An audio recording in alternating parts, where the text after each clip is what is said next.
And welcome to Coal City, West Virginia.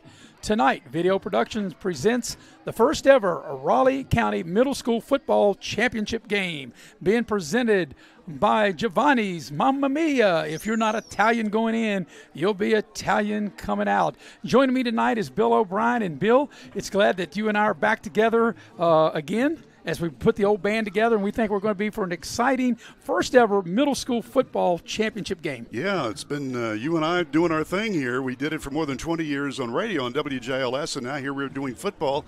And you couldn't ask for a better situation. The weather is perfect. It's 70 degrees. There's no breeze. Nice sunshine coming down. We're going to have a really nice crowd here at Coal City. You know, this venue is already used to champions. I mean, look at the high school, Independence Patriots, defending AA champions. They're strong again this year, but it's middle school. And Maris, as you know, when you're building a championship program, you got to start at the bottom, and that's where Independence has done it. And Trap Hill, that's the feeder school for Liberty. That's right. And you know, Bill, if you took a picture tonight and you put it up against the picture that we may have taken back on August 31st when Eric Thomas and I did the game between these two teams. It was the first game of the season. It looks about the same other than the change of the leaves across the way. It's a picture-perfect night, and this is a rematch from that first game back on August the 31st, a game in which Independence won big 52-8. And matter of fact, Independence enters this game 8-0, and they won all their games pretty big. They really have. Independence is averaging 50 points a game, allowing only an average of 6 points per game. Independence with victories over Oak Hill, Midland Trail, Peterstown, Park out of Beckley, Shady Spring, Beckley Stratton, Trap Hill, and Eastern Greenbrier. And to give you an idea about some of the scores, 40-0 was the win over Oak Hill. The closest game for the Patriot team was a 30-0 win over Peterstown. I mean, these guys know how to put points on the board. And what's amazing, Bill, that 3 times the Patriots have scored in the 50s. One time they scored over 60 when they scored 62 against Midland Trail. There you go. Now, you know, when you're talking about teams, take a look at Liberty. I mean, they're no slouch. Yeah, they have a 6-2 record with losses to Independence that we just talked about, also losing to Oceana. But they've got a very nice team, and I think it's going to be a good game. Well, the second time around, it'll be tough, and we'll see as it unfolds as we kick off at the top of the hour, as both teams are on the field going through the warm-ups, or at least Independence is waiting for Trap Hill to come out. We'll take our first break as you're watching live streaming coverage of the Raleigh County Middle School Championship game here on Video Productions. Miller's Beckley Auto Mall, West Virginia's largest GMC Buick dealer, is a proud sponsor of West Virginia High School athletics and our area student athletes. Dutch Miller's Beckley Auto Mall, with 2 locations for your convenience: 3934 Robert C. Byrd Drive in Beckley and 8762 Seneca Trail in Fairleigh. Plus, you can shop 24/7 at BeckleyAutomall.com. Dutch Miller's Beckley Auto Mall and West Virginia's student athletes. A winning combination. GMC, we are professional grade. Little General Stores has been serving West Virginia communities for almost 5 decades. That's nearly 50 years of providing those essential needs for your daily journey. We are so grateful to be a small part of your lives, and we want to recognize the integral part of our operation, the LG family. We know these last couple years haven't been easy, but with every sunrise and sunset, you keep us going. To the LG family, the moms, dads, sisters, brothers, sons, and daughters of West Virginia, thank you. At Access Health, we believe there's a difference between care and caring. We know you by name, and our 26 locations keep you healthy so that you can do the things that truly matter.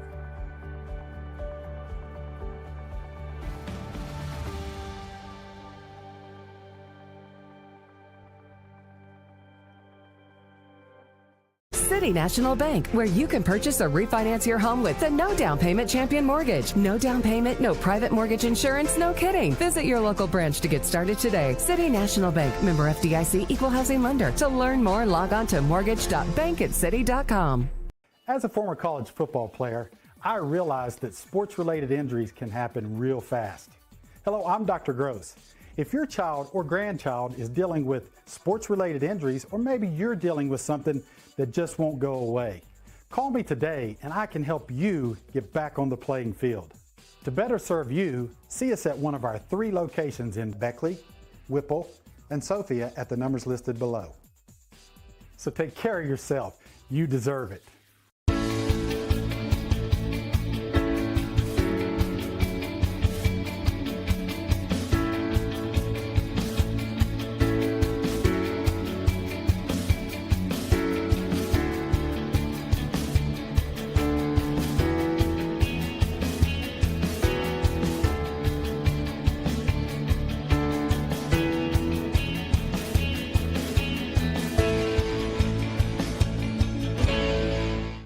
Unlock the money already in your home at City National Bank. Consolidate loans or fund your next big project with a home equity line of credit with a great low intro rate. Visit your local branch to get started. City National Bank, member FDIC, an equal housing lender. Learn more at homeequity.bankatcity.com. And we welcome you back into Coal City, West Virginia here at Independence High School. This is the first ever Raleigh County Middle School Football Championship game between the Wildcats of Trap Hill and the Patriots of Independence, being presented by Giovanni's Pizza. Mamma mia. If you're not Italian going in, you'll be Italian going out. That's where Bill and I had our pregame meal. Their location at Leicester Square here, coming out to Independence and down toward Liberty on Route 3 at Glen Daniel. Giovanni's Pizza. Nothing tastes as Italian as Giovanni's Pizza. Well, Bill, we also have some other sponsors, and you have some of that now. Well, you know, we've had a lot of people who make these broadcasts possible, and one of them is Indoor Air Incorporated, a proud sponsor of Raleigh County Sports. For all your heating and cooling needs, remember Indoor Air, and we'll give you their phone number. It's 304-890-2212. That is Indoor Air, 304-890-2212. And also, we'd like to thank our friends at Cracker Barrel. If you're looking for home cooking, they can do it all the time, 7 days a week.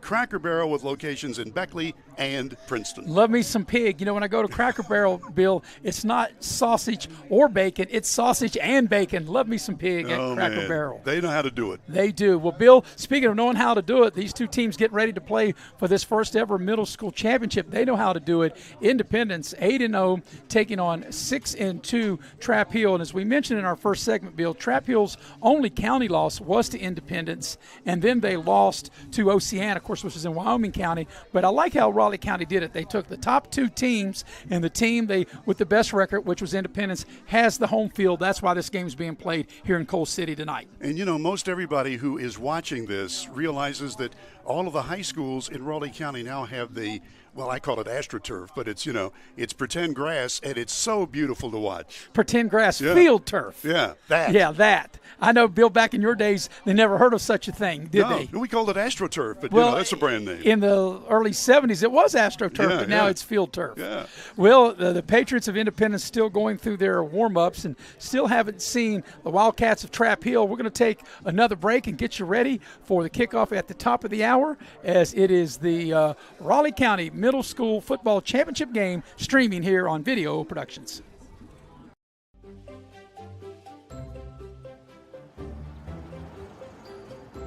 We won't raise your rates just because of an accident. Sure, everyone thinks they're a good driver. But when an accident happens, with Allstate, you don't have to worry, even if it's your fault. It's called accident forgiveness, and it starts the day you sign up. You're in good hands with Allstate. Football season is starting, and the all-star lineup of new Kias are here at Friendship Kia of Beckley. We have the playbook to help you score the big win on your new Kia purchase. We make sure you get the best price with almost all of our new cars priced at invoice. And don't forget, we have one of the largest selections of inventory to help find you that perfect ride. We have a roster full of non-commissioned sales staff and an any reason 7-day exchange program. So get off the bench and get a new Kia from your friends at Friendship Kia of Beckley. We're dealing. It's fourth down, seconds on the clock. He hands it off, finds a hole in the middle. Clear, nothing but incredible. A touchdown for the win. I can't believe it. Pizza, better with Pepsi. Here we grow again. Pioneer Community Bank is proud to offer a network of banks right here in our communities. By offering you more locations, Pioneer continues to meet all your banking needs where you are. Please stop by our New Harper Road location. We are truly investing in Southern West Virginia. Pioneer Community Bank. Friendly service, great products. Member FDIC, Equal Housing Lender.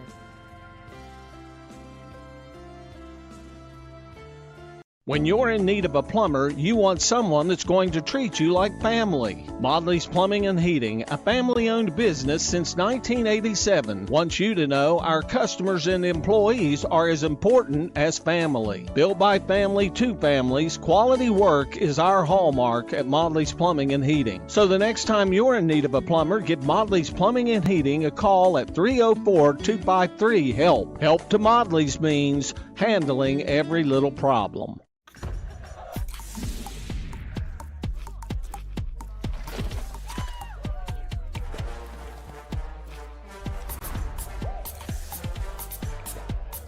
Every bite better with Pepsi. And we welcome you back to Coal City, West Virginia with Bill O'Brien. I'm Maris Lowry, getting you ready here at the top of the hour here at 6 o'clock local time for the kickoff of the first ever middle school football championship game between Trap Hill and Independence. Tonight's game being presented in part by the good folks at Giovanni's Pizza. Mamma mia. If you're not Italian going in, you'll be Italian going out. So, Bill, you were O'Brien going in, but you sure wasn't O'Brien coming out. Well, I'll tell you what, my mother was Italian, very Italian, and she would have loved that pizza. In fact, I couldn't stop eating it. As you can see, I've gained about 2 pounds, and I don't care. It's so good. It was delicious, and plus we had ice cold Pepsi to go with it. Pepsi also one of our sponsors, but you have a couple more of our sponsors. We want to thank the folks at Leisure Lanes on Johnstown Road in Beckley. And by the way, I know it's a little bit early to be talking about New Year's Eve, but now is the time to think that way. New Year's Eve reservations are being accepted at Leisure Lanes. Boy, do they know how to do it there. 304-253-7328, Leisure Lanes on Johnstown Road in Beckley. And also, they feature futuristic bowling. If you've not tried it, you're missing out on a light show. That's for sure, every Friday and Saturday night. Okay, also we want to thank our friends at Edward Jones Financial Advisors. You know you work hard for your money, so turn to the team at Edward Jones Financial Advisors. Heather Cantley, Wayne Rhodes. Heather's number is 304-254-9995.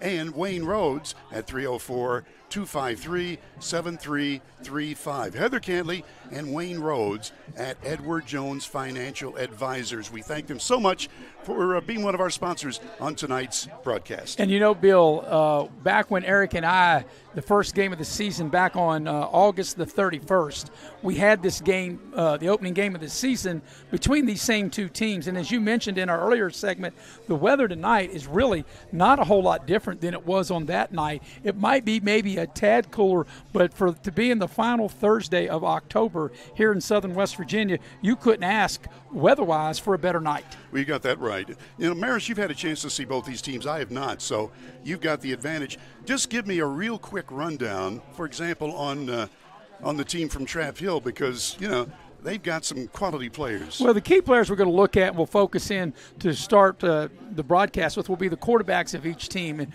first of all, for Liberty, and I call them Liberty, actually it's Trap Hill. I know I got Liberty on the sheet. And I know I will say that a couple different times tonight, so please be patient with me. But it's actually Trap Hill, and for some reason I don't know why they just didn't call it Liberty Middle School, because it's right across the street from Liberty High School where it's located. Well, you know, I go back to the days when it was Trap Hill High School. I used to do ball games there. Right. And the same, you know, here in this area, when the Indians played just down the road, and of course Sophia High School, right. So Sophia and Stokoe combined to form Independence in 1976, and then on the other side, of course, Trap Hill forming with a couple of other schools, Clear Fork and Marsh Fork, to take care of Liberty. But anyway, Jackson Workman, he's the quarterback for Trap Hill Middle. Of course, his father's the head football coach at Liberty High, and had a chance, like I said, to see him when they played Independence the first game. He's a very excellent quarterback. He's an 8th grader, but you can tell he's the coach's son, Bill, from the way he sees everything. He looks much more advanced than his age to be an 8th grader. And then on the flip side,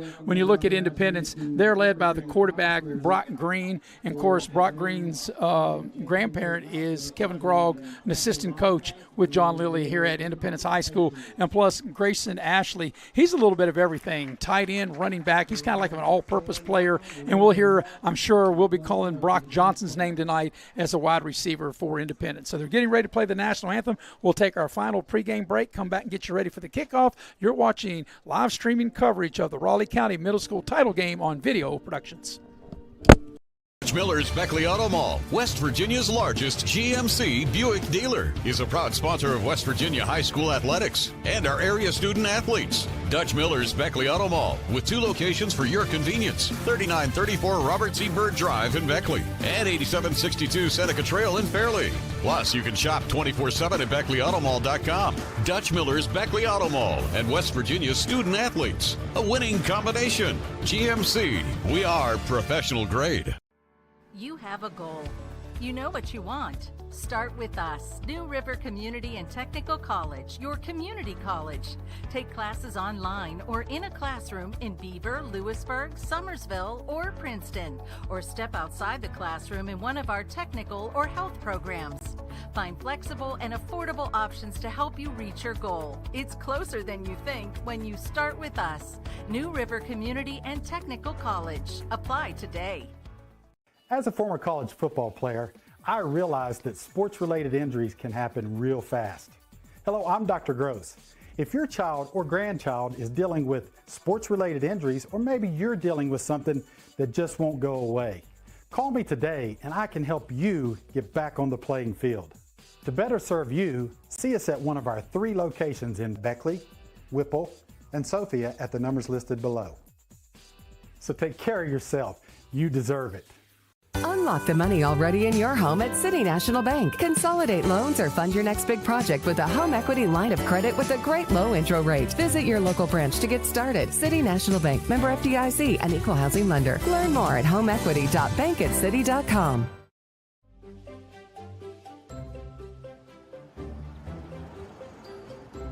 We won't raise your rates just because of an accident. Sure, everyone thinks they're a good driver. But when an accident happens, with Allstate, you don't have to worry, even if it's your fault.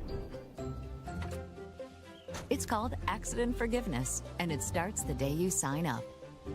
You're in good hands with Allstate. Hi, I'm Leanna Burnett, owner of Window World of Beckley. At Window World, we are proud to deliver exterior solutions that are beautiful, affordable, and guaranteed for life. We do things the right way. Honest pricing, no gimmicks, and thousands of satisfied customers. Call Window World of Beckley today at 1-800-NEXT-WINDOW and have your new windows, siding, and doors before winter. Window World of Beckley, family owned, nationally known. And we welcome you back to Independence High School as we get you ready for this middle school championship game, the first ever from Raleigh County. It is the Independence Patriots 8-0 playing host to Trap Hill 6-2. Tonight's broadcast is being presented in part by the good folks at Giovanni's Pizza. Mamma mia, if you're not Italian going in, you'll be Italian coming out. 2 locations to serve you. Leicester Square here in Sophia, where Bill and I had our pregame meal prior to the game, Bill, and then, of course, when we call games down at Liberty, down at Glen Daniel, right before you get to the stadium. Giovanni's Pizza, the best pizza and the coldest Pepsi in town. Mamma mia, Giovanni's Pizza. Well, Bill, you and I are calling the game from the booth, but for the ones that are really in charge, the ones that are calling it on the field, you have who the officials are tonight. Absolutely. We introduce the referee, Sam Allen, and the rest of the officials tonight are William Thompson, John Ben, David Farley, Stephen Farnsworth, and Jason Redden. And we're just moments away from starting this ball game. Both teams are just about set to go. On the far side, you can see the Trap Hill team. They will have the white jerseys with the black football pants and the black helmets. Now, it's interesting, speaking of helmets, the homestanding Patriot team will have different colored helmets. Yes, they will. So when you see a kid out there tonight wearing a red helmet and a blue helmet and possibly a white helmet, it won't be because that you have to adjust your eyes or your device of however you're streaming tonight's game, and it won't be because Independence, red, white, and blue. It's because they didn't have enough helmets, and all the helmets didn't come in, and that's what they had to do to be able to get as many players on the team and on the field as possible. Well, there you go, and I think you can hear the crowd as they're welcoming the hometown Patriot team. By the way, when you come into this stadium here on the hill near Coal City, you will see the athletic building just below the home stands here, and you'll see big signs, WV 2022 Gatorade Player of the Year, Judah Price, the Kurt Warner Award to Judah Price. The Van Meter Coach of the Year to John H. Lilly. The Metro News Player of the Year for 2022 was Judah Price. The USA Today Player of the Year was Judah. And in 2021, the Kennedy Award winner was Atticus Goodson. And in 2021, the Kurt Warner Award was Atticus Goodson. So those two players are the guys that these players on these teams want to become.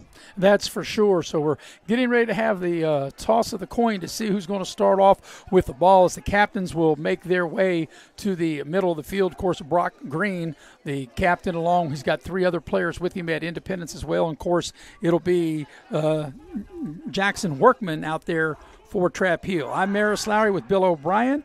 Anthony Sprouse is on camera. Robbie Mount producing and directing tonight. It's a beautiful evening, and glad you're settled in to watch a game. What we think, I do think, Bill, even though Independence won handily the first time, 52-8, the only touchdown that Trap Hill got was a kickoff return. As a matter of fact, Independence, as good as they were defensively all year, they gave up 3 kickoffs for touchdowns. So their defense has been outstanding. But I do think this time around, Trap Hill's going to play much closer. I think you're right. Independence, by the way, they're very proud of their defense. They've only given up 3 varsity touchdowns all year long. Let's give you the starting lineups. First for the Patriots from Independence. On the line, the center is Jacob Varney. He's an 8th grader. The guards are Caden Cyrus and Jacob Fleming. Both of them are 7th graders. And the tackles are both 8th graders. That's Alden Fitzpatrick and Jaden Shuck. Then in the backfield, you've heard Maris tell you about the quarterback, Brock Green. He's an 8th grader. Running back is Tristan Likens. Grayson Ashley plays running back as well as tight end. In the slot, it's Paxton Myers. The wide receiver is KJ Vyers. And in the slot, it's Brock Johnson. And for Trap Hill, here's the way they'll go on the line. It'll be James Toney, a 7th grader. Bryson Gray is a guard. Toney was the center. Gray at a guard along with Jackson Harper. Both of them are 8th graders for Trap Hill. The tackles are Clay Fisher and Evan Williams. Both of them are 8th graders. The quarterback, and again you heard Maris tell you about Jackson Workman. He's an 8th grader. Running back Cameron Akerd.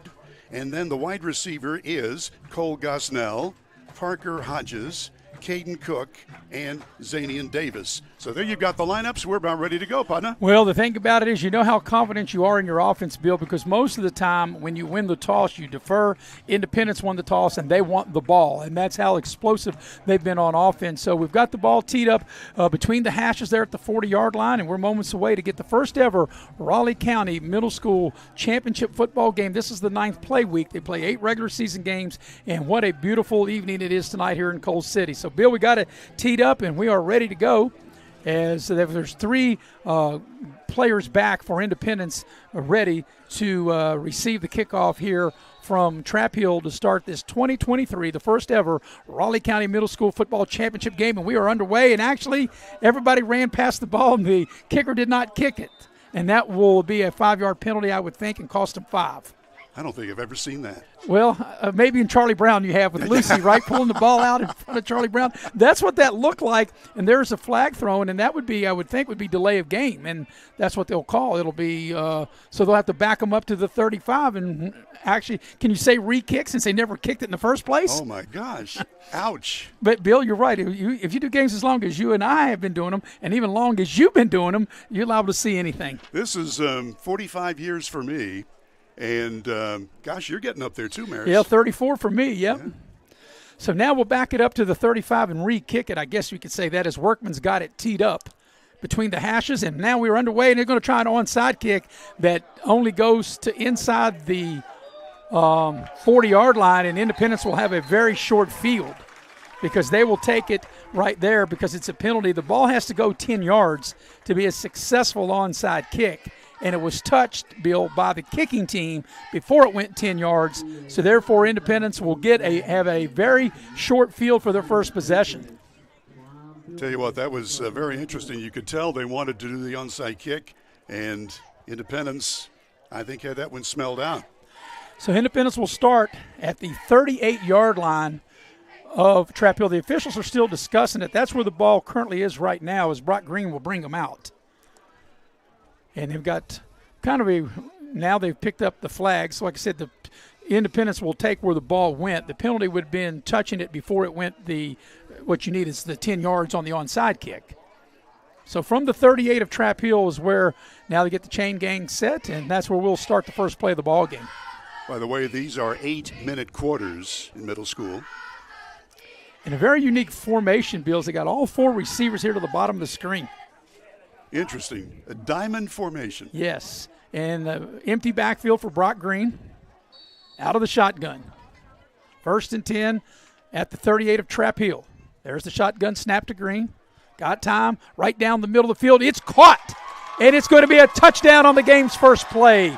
A beautiful pass, and it will go to Likens, Tristan Likens, Bill, right down the center of the field. One play just like that, and Independence is on the board. Wow, that was a thing of beauty. There was really no defense, and sort of a crossing pattern. You'll see the replay right here. Look at that. Unbelievably easy. And now they'll line up and go for 2. So one play, and it's 6-0 right out of the chute. And now here comes the 2-point conversion. And Likenson will line up to the left of Green. Green takes the snap. He's going to keep it, and he's got running room, and he's going to get there, and the 2-point conversion is good. So just like that, a one-play, 38-yard drive, and Independence takes an 8-0 lead. We'll be right back after this here on Video Productions. Game is sponsored by Brian Helton. Brian is running to represent you in the state senate. Brian is the conservative choice for Raleigh, Wyoming, and Fayette counties. He is pro-life and supports our Second Amendment rights. Brian Helton will work hard to make it happen. Paid for by Helton for West Virginia. Kayla Kessinger, Treasurer. I don't know where it is. And we welcome you back to Coal City, West Virginia. Your scoring recap brought to you by Pepsi of Southern West Virginia. Nothing tastes good as an ice cold Pepsi. And Bill, just like that, looks like Independence had their Pepsi is on the short kickoff that Liberty, or I know I was going to say Liberty, Trap Hill tried to have an onside kick. Independence took over on the 38-yard line and needed only one play to get in the end zone. The 38-yard touchdown pass from Green to Likens, and then Green runs in the 2-point conversion for an 8-0 lead for the Patriots. By the way, we were giving the lineups. We need to tell you about the coaches for the Patriots. John Quessenberry is the head man. David Steele is an assistant with Kyle Vyers, Josh Nelson, and Heath Myers. So on the near side hash is where Independence will tee the ball up. As like I said, they only needed one play to go the 38 yards, and they'll kick the ball off to Trap Hill. Trap Hill coaches, by the way, Jamie Newman is the head man. Cole Blankenship and Billy Brown are the assistants. So 8-0 the lead, and people just didn't have time to get their popcorn into Pepsi before the Patriots struck. Well, I think we're all set, and we're ready. And here from the near side hash, here comes the kick.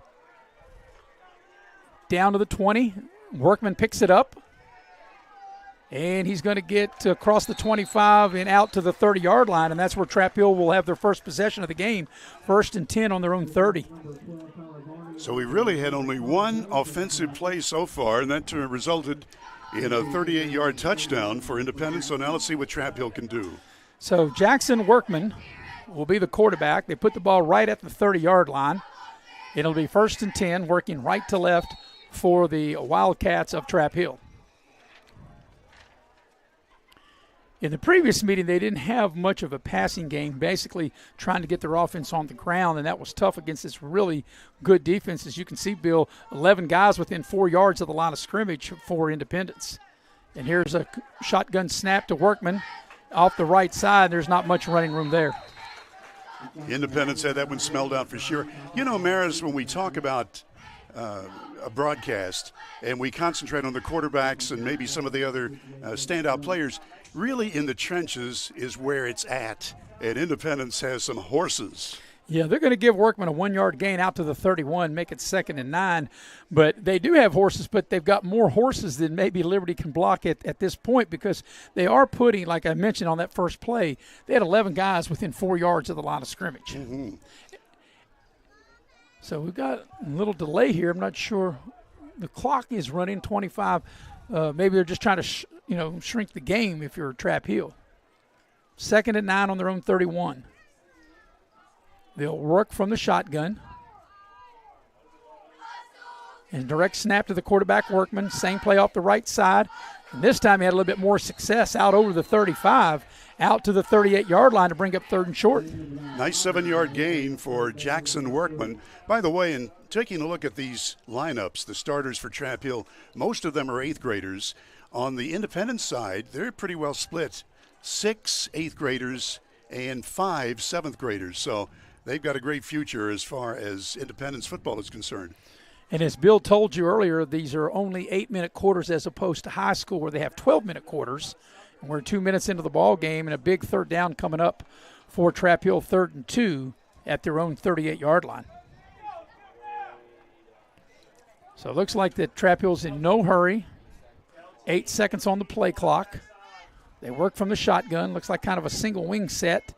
And Workman off the right side. He had to get to the 40, and he won't get there. He will not. Again, the defensive line for the Patriots had that one smelled out, and boy, Workman took a shot. 4th down, 2 yards to go. Yeah, he'll have no gain on that play. So I would imagine they would go for it. I mean, they onside kicked and gave Independence the ball at the 38 on Independence's first possession. So I would imagine they would gamble and go for it here. But I think if you're a Trap Hill, what we're seeing, Bill, is them really, with 5:20 and counting left in the quarter, I think they're running the play clock down and snapping it with just a couple seconds left on the clock. Yes. So they'll definitely go for it on 4th and 2. They've got to get the ball to the 40-yard line. They have it on their own 38. Workman takes the snap. That's the exact same play. And he's going to get there. There's a flag comes in. And another. And usually it comes in right where you have holding right in the middle of that pile. But, Bill, if the play stands, it'll be a 1st down, and we got to wait and see what the flag's going to be. Well, Clay Fisher, the lineman for Trap Hill, was bulldozing forward to make a nice hole, and Workman was hit right about the line of scrimmage and just kept pumping those legs. It made a nice gain out of it. Let's see what they got a face mask, so it'll be a 1st down, and they'll attack the penalty yardage at the end of the run. Referee is Sam Allen. So on a 4th and 2, the Trap Hill Wildcats convert with Workman off the right side. And as you mentioned, Bill, looked like he was stood up right there at the 40, and he was able to keep moving forward and get out to the 41. And then the penalty yardage will be assessed to the end of the run and take the ball all the way down inside the Independence 45, all the way to the Patriot 44-yard line. You know, Trap Hill is going to have any chance in this game. It's got to be what they're doing now. Ball control. Just keep churning it out a few yards at a time. Yeah, and the 40-second play clock, running it down almost every time, Bill, inside of 10 seconds before they snap it. So they're in no hurry here with 25 on the play clock, counting down, trying to shorten the game. And you know, Maris, a lot of teams now go without a huddle, but of course at this stage of the careers, middle school here, you need communication. So it'll be a 1st and 10 for Trap Hill at the Independence 44-yard line. Workman gets the snap. Actually, it won't be Workman this time. They'll try to break it to the outside, and there's no gain on that play. Trying to see who that was that carried the ball. Was it Akerd? Yep, Cameron Akerd on the carry, and that'll be no gain. Again, Independence right there. So the ball on the 44-yard line on the Independence side of the field, and Trap Hill needs to get something going here. 4 minutes to play in the first quarter and an 8-0 lead for the homestanding Patriots of Independence. Yeah, Independence scored on their first and only play. They had one play, and they were able to score on a 38-yard touchdown pass from Green to Likens. Now on 2nd and 10, long count, 6 on the play clock. Like I said, they run that play clock down. And it'll be Workman taking the snap and trying to plow forward, and a yard maybe, and that's about it. Well, you talk about defense. I see about 4 or 5 blue-shirted defenders collapsing in on Workman, and even though he got a couple of yards out of it, he had to pay the price. Down to the 20 to the 42-yard line. Yeah, actually probably closer to the 43. We're going to say he got 1. They've got to get the ball down inside the Independence 35. They got to get it to the 34. They need a good 9 yards here on this 3rd down play, and I'm sure it's 2 down. They'll have 2 downs in which to pick it up. Gosnell wide to the left, and so is Cook. So they've got them twins to each side, top and bottom of your screen. Workman from the gun.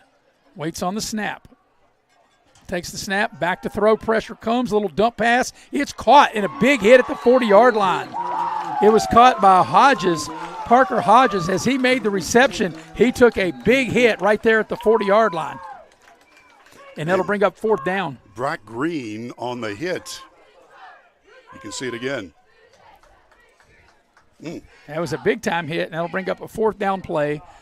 They've got to get the ball down inside the 35. They got to go to the Patriot 34, so it'll be 4th and 6 coming up. This will be the 8th play of the drive. Coming up on the 2-minute mark of the opening quarter. Independence has only had the ball for one play, and they scored on that one play, and then they got the 2-point conversion and lead in the game 8-0. So here's 4th down and 6 for the Wildcats of Trap Hill. Trips here to the bottom of the screen. Workman takes the shotgun snap, throwing the ball deep on the far side. It's a 50-50 ball, and it's incomplete. And the Patriots have turned them away, and they'll take over on their own 40-yard line. There was a little bumping there. If you watch the replay, we'll be able to see it a little bit more clearly. But nevertheless, Independence able to hold. Here's the Little General replay. You know, we thank Little General. That's one of the things about video productions that we like so well, and that's that replay. By the way, we'd like to thank Robbie Mounts. He's our producer-director tonight. And Chris Farish. We'll hear from him, or at least we'll see his work with stats at intermission. Yeah, Chris Farish, our very reliable stat man. All right, so Independence will now take over. It'll be Brock Green. 1st and 10 for the Independence Patriots on their own 40-yard line. Green takes the shotgun snap. It's going to be a running play. And the runner slips right there. It looked like they had some room, and the runner will go down right there, and that was Ashley, Grayson Ashley. Ashley plays running back. He plays slot. He plays receiver. Like I said, he's more of their all-purpose player, and that time nowhere to go, and it'll be 2nd and 10 on their own 40. I'm not sure even if he'd kept his feet, he would have gotten much. So we'll see what the Patriots will dial up from their own 40-yard line. 2nd and 10. Green takes the shotgun snap, and there's a flag, and they're going to blow it dead, and that'll be a false start on Independence. That'll cost them 5. By the way, if you're just tuning in and you're wondering, it's a Thursday, why is there football? Well, it's because this is the middle school Raleigh County Football Championship. First time ever for this. And last year, you know, Trap Hill was the team to beat in the county. This year, Independence says, it's our turn. We're undefeated 8-0. Well, the winner of this game, we'll see whose turn it is, and that will be whoever wins this game. So on the penalty, it'll be 2nd and 15 from their own 35-yard line, and they'll go empty. Green takes the snap. They overload it to the far side, throwing the ball deep down the far sideline, and it's overthrown. That was really good defense out there, and that'll bring up a 3rd down. You know, had he been a little bit closer to the receiver, that would have been a phenomenal play, but just a tiny bit overthrown, like Maris said. But, you know, Bill, you're talking about middle school, and used to be middle school, you just ran the ball all the time. But how about that, to be able to try to air it out the way, as we watch the replay right here, Bill, look at the arm on Brock Green to be able to throw the ball like that. We're talking about middle school players. Yeah, he's got a big arm. So it brings up 3rd and 15 from their own 35. They got to get out to midfield. The clock stopped with 59 seconds left in the opening quarter on that incompletion. And this is really big for Trap Hill if they're going to have a shot maybe to get off the field here on 3rd down. Green on the move. And he scrambles, throws the ball down the field, and it's dropped. He should have caught it. Yeah, he had it for a moment. And Green helped really keep the play alive with his scrambling ability. And once again, with the arm, his arm strength is there. You can see with the scramble, keeping the play alive. And a big throw down the far sideline, and it should have been caught. And that'll bring up 4th down. I think the defender had something to do with that non-completion as well. So good D by the Wildcats. So, and, you know, punting time. And by the way, there is a punter for Independence. Even though they haven't done a lot of that this year. Yeah, really. Because their offense had been so good. But, you know, that's vital for Trap Hill on 3rd and 15 to be able to get off the field and force a punt. Here's the snap, and I believe that is Green. It is Green, yeah. And he'll punt it away. And it's fumbled and then bounced right back up. It's out. Ball's loose. And let's see who's on it. Wait and see for the official. Huge scramble. And Trap Hill able to maintain a sigh of relief on the Trap Hill sideline as they are able to retain possession on that muffed punt, and they'll take over on their own 39-yard line. So it'll be the second time on offense for the Wildcats. And so far, Bill, even though Trap Hill is down 8-0 in this game, I think if you're on the Trap Hill side, you got to think you've done what you want to do. You milked the clock and shortened the game here in this first quarter. Maris, you're exactly right. That's what needs to happen here. Just keep as much ball control as possible if you're the Wildcats. So they have it on their own 39, their second possession. Here's the shotgun snap to Workman. And he's got a little bit of running room. He takes a big hit as he gets across the 40 and out to the 41. He might even get to the 42. Looks like they'll give him the 42, and he got 3 tough yards on that first down run. Well, I tell you what, that defense for Independence is pretty stiff. So that'll bring up 2nd and 7, and that might be the final play of the quarter. I know that Trap Hill's in no hurry, and they don't have to run a play with 30 on the clock, so that will be the final play of the first quarter. So at the end of the first quarter of this Raleigh County Middle School Championship game, it's Independence 8 and Trap Hill nothing. We'll be back after this break streaming here on Video Productions. Football season is starting, and the all-star lineup of new Kias are here at Friendship Kia of Beckley. We have the playbook to help you score the big win on your new Kia purchase. We make sure you get the best price with almost all of our new cars priced at invoice. And don't forget, we have one of the largest selections of inventory to help find you that perfect ride. We have a roster full of non-commissioned sales staff and an any reason 7-day exchange program. So get off the bench and get a new Kia from your friends at Friendship Kia of Beckley. We're dealing. When you're in need of a plumber, you want someone that's going to treat you like family. Modley's Plumbing and Heating, a family-owned business since 1987, wants you to know our customers and employees are as important as family. Built by family to families, quality work is our hallmark at Modley's Plumbing and Heating. So the next time you're in need of a plumber, give Modley's Plumbing and Heating a call at 304-253-HELP. Help to Modley's means handling every little problem. Tonight's game being presented by Giovanni's Pizza, Mamma Mia. If you're not Italian going in, you'll be Italian going out. 2 locations, Leicester Square in Sophia and Glen Daniel down toward Liberty High School there, as I mentioned, in Glen Daniels. Mamma Mia, delicious food from the fine folks of Giovanni's. 8-0 the score. Independence leading as Bills. We start the first play of quarter number 2. It'll be 2nd and 7 for Trap Hill on their own 42-yard line. And Workman will take the snap, trying to find some running room, and he's going to lose a couple yards back to the 40. Well, the Patriots had that one smelled out. I mean, they just collapsed on the ball carrier right now. Well, you know, Bill, in that first quarter, Independence had 2 drives. They had a 1-play drive, which they got the touchdown on, and then 3 and out. So they had a total of 5 plays, 4 actual plays from scrimmage and a punt. And Trap Hill is doing what they need to do to make this game a little closer, and I thought that's what we would see out of them tonight. And thus far, it has worked for Trap Hill. Everything worked except for the opening kickoff, that onside kickoff attempt. So here's a 3rd down coming up for Trap Hill on their own 40. Workman takes the snap, has time, throws a deep ball down the far side, got a man out there, and he overshot him. He had a receiver open, and he just couldn't make the connection. Yeah, had that ball been just a tad closer, that would have been 6, I think.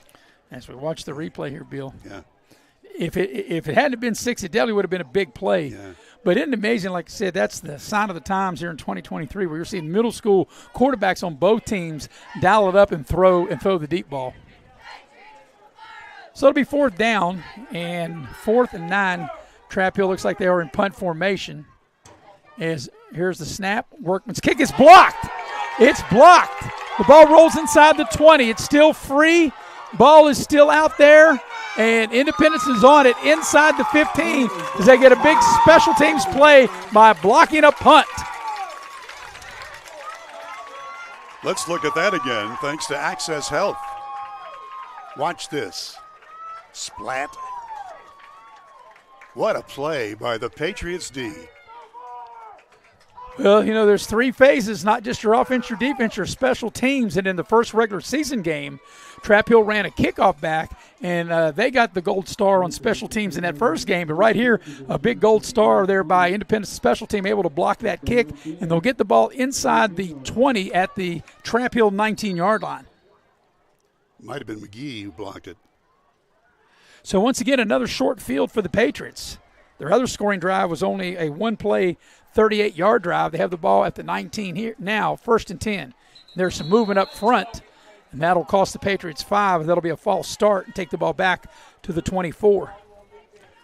That was a huge play, Maris, because, Trap Hill has stayed in this ballgame just as you said. We're in the second quarter. It's only a one touchdown game, and now here's Independence trying for more, and they are in the red zone in the 19.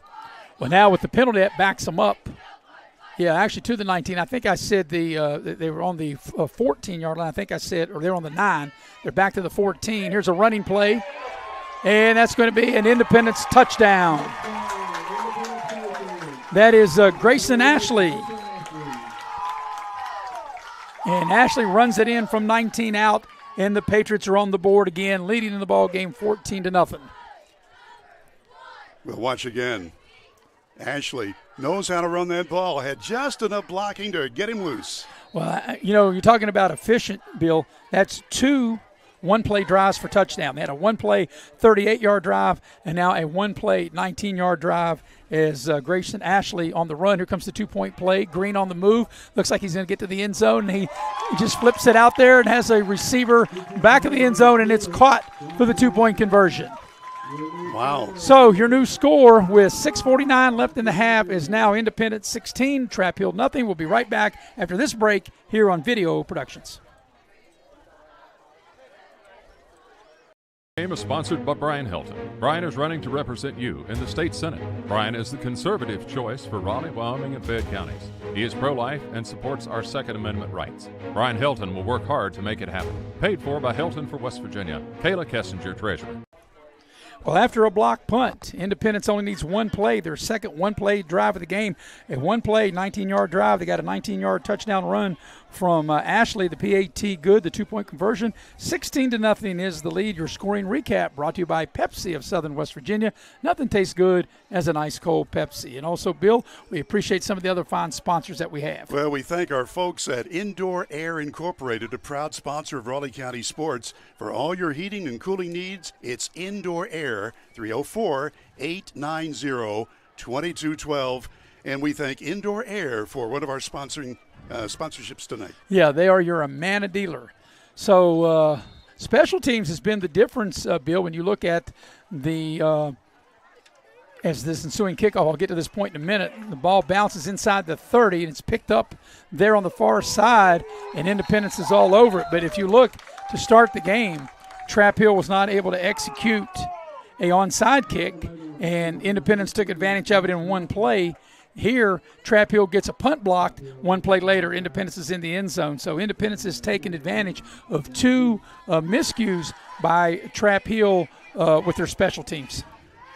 Trap Hill's third try on offense tonight, and they're going to need to get something rolling here as we get to 6:45 to play in the first half. Nice crowd, perfect weather. This is the Raleigh County Middle School Football Championship game.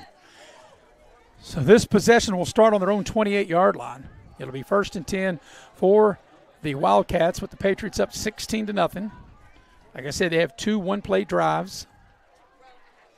And Workman, the quarterback, from the shotgun. Takes the snap, and they blow the play dead. And it'll be false start, and that will cost Trap Hill 5 yards. Something obviously they did not want, but let's see if they can get a big play going here. Add 5. Well, Bill, it's tough enough when you go against this Independence defense. It's really tough enough when you get behind the chains or off schedule, as coaches like to say now, is that will cost them 5 and make it 1st and 15 back inside the 25 at the 23-yard line. Somehow that looked like ended up being a 4-yard penalty because the initial down marker's on the 28, and they moved it to the 24. And I've seen a lot of this in the games that we have covered this year. Here's a pass played, and it's incomplete, trying to hit a seam route, and they were trying to get the ball to Parker Hodges. To Hodges. Hodges was the player that returned a kickoff back in August for a touchdown for Trap Hill. So on the incompletion, the clock stops with 6:39 left in the half. It'll be 2nd and 15 coming up for Trap Hill. Again, Independence in the blue uniforms, mostly red helmets. Yeah, they got one guy on defense that's got a blue helmet, and you have 10 players with a red helmet. Actually, 2 guys with blue helmets. So it's 9 and 2 is the distribution of red to blue, as now Trappill will go empty. Workman takes the shotgun snap. Pressure comes. They set up a screen. Hodges was the reception. He's got some running room.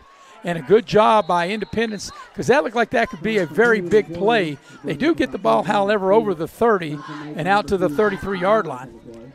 As we watch the replay there, that was well executed by Trappill on offense, and then a good job by the defensive play by Independence. Might have been Myers on that tackle. So the 32 is where they get the ball to. And they're going to need 6 yards. They got to get the ball out to the 38-yard line to keep the drive alive, as we're coming up on the 6-minute mark remaining here in the first half.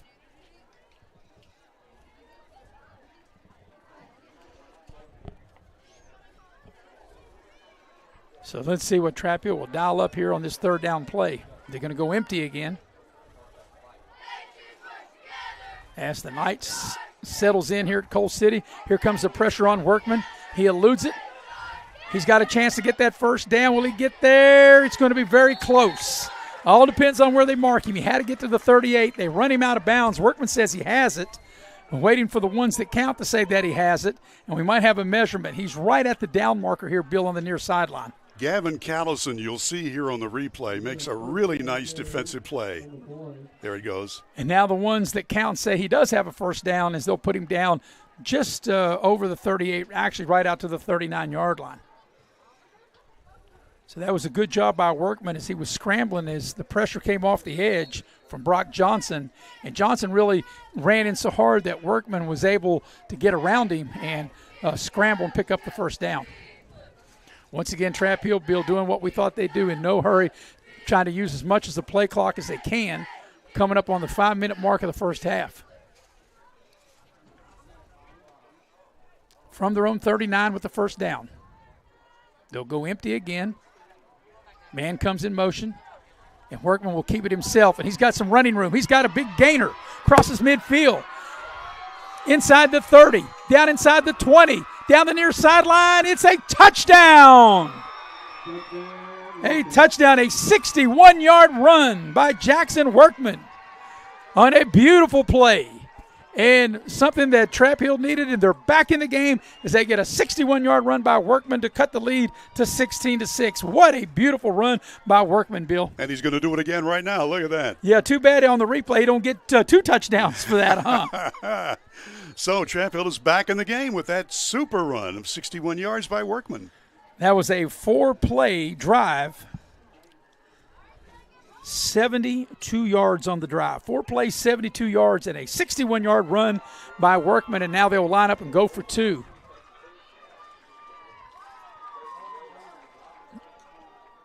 As far as, running the play clock down here, it doesn't matter because the game clock doesn't run during the 2-point conversion. So they're taking a lot of time, and they might have to call a timeout, and I think they will because they didn't seem like they were set of the play they wanted, so they do have to burn a timeout. So while they burn a timeout, Bill, we got a chance to talk about some of our sponsors. We got papers everywhere, but you can tell us about the fine folks at Cracker Barrel. Well, if you really want great country food, Cracker Barrel is the place, and they do it every time. And there's some places you eat, you wonder if the food's going to be good every time. It is at Cracker Barrel, and they have locations in Beckley, right near the Turnpike, and, of course, in Princeton. Remember Cracker Barrel when you want country cooking at its best. Yes, pig. I love me some pig. Yeah. Doesn't matter what time of day it is. It's bacon and sausage, not bacon or sausage. You do them both, don't you? Absolutely. All right. We also want to thank our friends at Edward Jones Financial Advisors. You work hard for your money, so when you're ready to retire or any other reason, well, take a look at the team at Edward Jones Financial Advisors. Heather Cantley, her number is 304-254-9995, or Wayne Rhodes at 304-253-7335. Edward Jones Financial Advisors. And also we remind you that Leisure Lanes on Johnstown Road in Beckley is one of our sponsors tonight. If you're looking to have some fun, Try bowling. You haven't done it in a while? You're missing out. Futuristic bowling is so much fun, and they're taking reservations now for New Year's Eve at Leisure Lanes. Here's Maris Lowry. Well, Bill, I tell you, I've been to that New Year's Eve at Leisure Lanes. That is a lot of fun, and I know you might think it's a little early, but you need to start making reservations for it now because it does get filled up in a hurry. All right, here's the two-point conversion out of the timeout.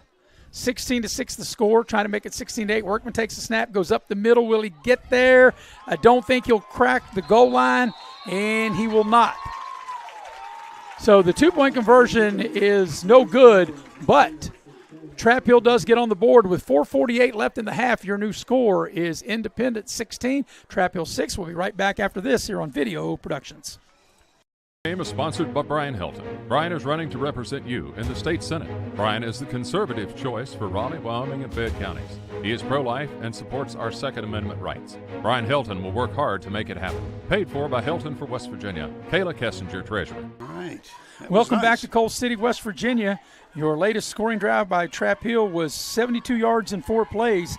And they got an electrifying 61-yard touchdown run from Workman. The PAT was no good. So your new score is 16-6 in favor of Independence with 4:48 left in the half. Your scoring recap brought to you by Pepsi of Southern West Virginia. Nothing tastes as good as an ice-cold blue can of Pepsi, the black can of Pepsi Zero, or a silver can of Diet Pepsi. And when you have a Pepsi, you can get the Pepsi products when you go to GIOVANNI'S and have delicious pizza. Mamma mia. I could use a blue can of Pepsi right now. Hard to believe that here we are at the end of October, and you've got temperatures starting out at 70. It's just perfect weather, not only for football, but for anything you've got in mind. And the crowd here is loving it. We've got almost a full house at Coal City. Yeah, this is the first time that Raleigh County has done this, and hats off to whomever the person or persons, the individual or individuals that came up with this. This is a great thing to have an actual championship game, and it's the first time they've done it. And here comes the ensuing kickoff here at Coal City tonight between the top seed Independence and the number 2 team, Trap Hill. Here's a nice return here on the near sideline. Myers with a good return up over the 40. And good field position for Independence to start this drive out to the 43-yard line. Paxton Myers wearing number 2 on his blue outfit. And a nice return for great field position for the hometown Patriots. So it'll be a first down for Independence. Brock Green will bring him out. You know, this will be the 4th chance on offense. And, you know, Bill, they scored a touchdown on one play. Then they had 3 and out and then a touchdown on one play. But those 2 touchdowns were set up by their special teams. And now they have the ball here on their own 43-yard line with a first down. So here's Green from the gun. Puts a man in motion, takes the snap. Boy, he's got all day to throw. There's a flag comes in. Probably going to be a hold as Green lofts the ball down the field. Got a man out there. Johnson catches it at the 20-yard line. I believe that's Johnson, or is that Ashley? Fires, I think. We'll see on the replay. I didn't get either one of them right. Here it is. But it's going to come back. It's going to be holding on Independence, and that will negate that play. But look how far the ball is thrown, and look at that leaping grab. Yeah, let's see who caught that. Was it Vires that caught that? It was Vires, KJ Vires, but all for naught as it will be negated because of a holding penalty. But it looked good on replay. Yep, but the coaches won't like that when they watch the replay and they see that holding penalty. And, of course, with the penalty, the ball goes back inside the 35. Actually, it'll be a 10-yard penalty back to the 33 and make it 1st and 20. John Quessenberry, the head coach for the Patriots, done a great job, obviously, as Independence is 8-0 on this year. So 1st and 20 for the Patriots on their own 33-yard line. Green, it's a high snap, and it'll be a running play. And this is Grayson right here getting out to the Grayson Ashley as he gets hit here on the near sideline and out of bounds at the 45-yard line. He's got some moves, though. So he's able to get 8 on the play, make it 2nd and 12. Nice run that the 8th grader, Grayson Ashley. Like I said, he's kind of an all-purpose player. He's a tight end, running back, lines up in the slot. Just kind of, like I said, all-purpose, whatever they need him for. So it brings up 2nd down from their own 45-yard line. Green takes the shotgun snap. It's a running play. And once again, they'll go to Grayson Allison, and he gets hit and stood up for about a 2 or 3 yard gain. And so Ashley able to get maybe 2, maybe 3 on the play. You know, Ashley is just so close to busting it loose, but you got to give the Wildcat defense some credit because they have closed those holes very quickly. So he'll get out to the 48. He got 3 on the play. They've got to get across midfield. They got to get the ball to the Liberty 47. So I'm sure they're thinking they got 2 downs in which to get this. They'll need right at about 5 yards to pick this up. Maybe a little closer to 6. Coming up on 3.5 remaining here in the first half. Here's Brock Green. Puts a man in motion. Takes the shotgun snap. Has time to throw. Flag is down. It's caught. And it's going to be right at the down marker, close to a first down. We'll have to wait and see what the penalty is, as hauling the ball in for Independence once again is Ashley, and he's been the real workhorse on this drive. Well, and Workman was the man who made the tackle. Let's check the hanky. Yeah, the flag is on the far side over there near the Trap Hill bench. And he's right at the down marker, and I guess it doesn't matter if he's got a first down or not. It's not going to stand. The penalty will go against Independence. So we're approaching the 3-minute mark left in the first half, and a 10-point lead for the homestanding Patriots of Independence Middle School. And I think a lot of people, when they saw these two teams play in the opening game of the year, they figured tonight's game is not going to be close. Well, it is close. Well, like I said, I knew it would be much closer than the game we saw back at the first of the year. And, of course, on this particular drive, Independence has really hurt themselves with 2 crucial penalties. This penalty will take the ball back to the 43-yard line again, and it's 3rd down. They're going to need 10 yards here on 3rd down. Green takes the high shotgun snap, has time. They force him out of the pocket now. Throws the ball, and it's caught inside the 30. And it takes a big hit down inside the 20. That's Brock Johnson on the reception for Independence. Well, that was a pretty play. As we'll watch the replay, what made the play was the fact that Green able to keep the play alive as he scrambles out of the pocket here, throw the ball back against his body right there on a rope, and Green delivers a strike to Brock Johnson down the near sideline, and a big hit, but inside the 20 at the Trap Hill 18. You know, Maris, it was fun to watch the Independence quarterback keeping his cool and not rushing the throw, and the receiver ran his route. Even though he was pressured, it was perfect. So it'll be a new package of downs for Independence at the 18 of Trap Hill. Coming up on 2.5 for the first half. Here's a running play. That's a nice run that time. Ashley. By Ashley. Grayson Ashley with a good carry. Gets the ball down to close to the 10-yard line. Put him just outside the 10 at the 11. You know, if you're Independent, you want this score really, really bad.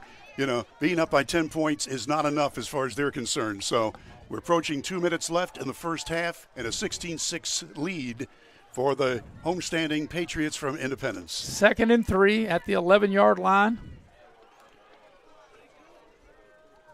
Green with Ashley to his left, and Green will keep it. Comes to the near side. He's got a first down. He's got a touchdown. As he goes around the left end, no penalty flags. Touchdown, Independence. A 5-play, 57-yard drive, and Brock Green, an 11-yard touchdown scamper, and Independence has extended their lead now to 22-6 with 1:49 left here in the first half. That's Green's 2nd touchdown, and he looked really good. You got to like the blocking on that left side of the line, too. So they'll line up and go for 2.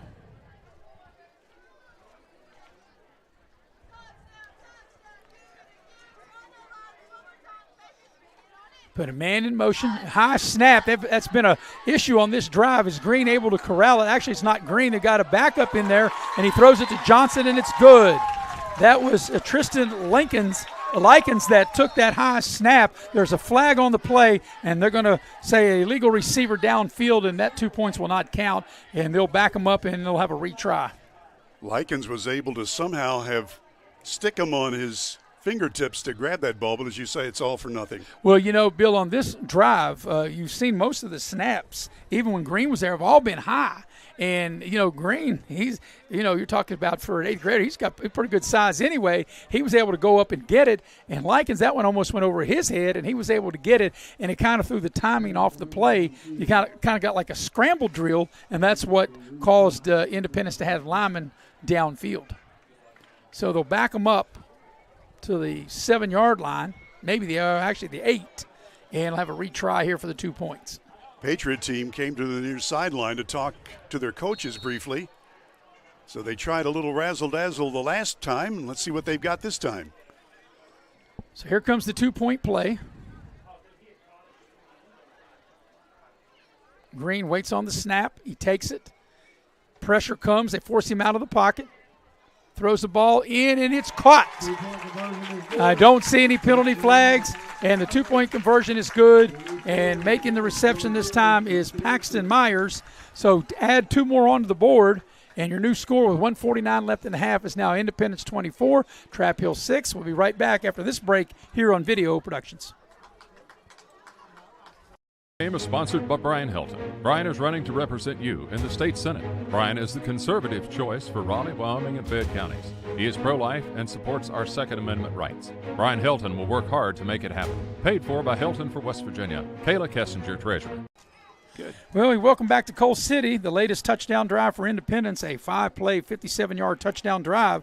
Brock Green, a 11-yard touchdown run, and then Green throws the 2-point conversion pass to Myers. And your new score is 24-6 Independence with 1:49 remaining in the half. Your scoring recap brought to you by Pepsi of Southern West Virginia. Nothing tastes good as an ice-cold Pepsi. And, Bill, I wish I had me a nice ice-cold Diet Pepsi in a silver can right now. I'm going full strength. Love the blue can. You're going for the heavyweight division, huh? Yeah, and you can look and you can see and it's all good. All right, so Independence now got the ball teed up on the far side hash and ready to kick off. And here comes the ensuing kickoff, and they'll kick it right down the side over there on the far side. Returned up over the 40. And Liberty got a good return out to the 44, maybe the 45. Let's see where they put him down on the far sideline. Looks like to be the 44-yard line. Yep. So now the clock is going to be the enemy for the Wildcats. 1:43 remaining till halftime, and a 24-6 lead for Independence. And let's see what Trap Hill's got in their bag of tricks to try to get a couple of long plays. Yeah, Trap Hill called a timeout when they went for 2, so they got 2 timeouts remaining as they have the ball on their own 44-yard line. Independence undefeated 8-0, Trap Hill 6-2. This is the first time ever Raleigh County had a championship game after the 8 regular season weeks. This is the 9th week. 1st and 10 for Trap Hill. Workman takes the snap, throws the ball deep, got a man out there, and it's knocked down at the last minute. A beautiful defensive play, and that play was made by Myers. Boy, Myers saved what would have been a touchdown pass. He got his hand in there right at the last moment, and here you can see it on the Little General replay. Yeah, that was a big-time defensive play, and that was a well-thrown ball by Workman. The receiver had Myers beat by a step, but Myers able to close in, and then, like you said, Bill, at the last minute, knock it away. So the clock will stop on the incompletion with 1:35 left in the half. 2nd and 10 coming up for Trap Hill on their own 44-yard line. Beautiful night here in Coal City. Glad you're with us. Chris Farish on stats. Robbie Mounts producing and directing. I'm Maris Lowry with Bill O'Brien. Anthony Sprouse is our cameraman tonight. A gorgeous night here in the Raleigh County area in Coal City. Empty backfield, Workman to throw. He's got now some running room. He'll take off, and he's going to get close to a first down. They ran him out of bounds on the far side as he crossed midfield. Vyers the one that ran him out of bounds, and we'll see where they put him down at. When you see the replay on this, you'll see K.J. Vyers with a really good defensive play, following the ball and making something good happen. Access Health with the replay right now. He's right at the marker, Bill. I'm not sure if he's going to be a little shorter. It'll be enough for a first down. I think he's just a tad short. And I think you are correct, sir. It'll be 3rd and inches into Independence territory at the Patriot 44. So it probably doesn't even need more than the length of a football. We'll see what they come up with on this 3rd and short play.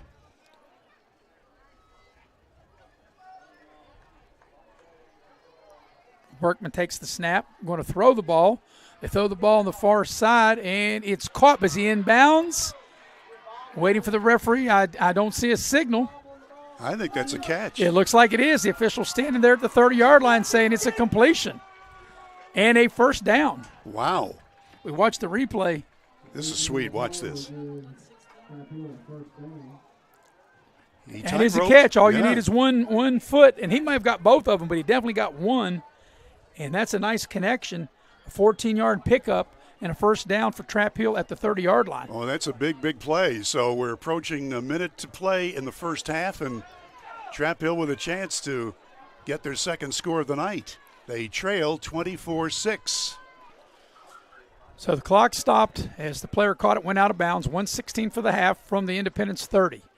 Workman takes the shotgun snap to throw and trying to hit a wide receiver screen, and the pressure came in from the edge, and they blow the play up by swatting it down for an incompleted pass. That was Green, I believe. Let's watch again and see.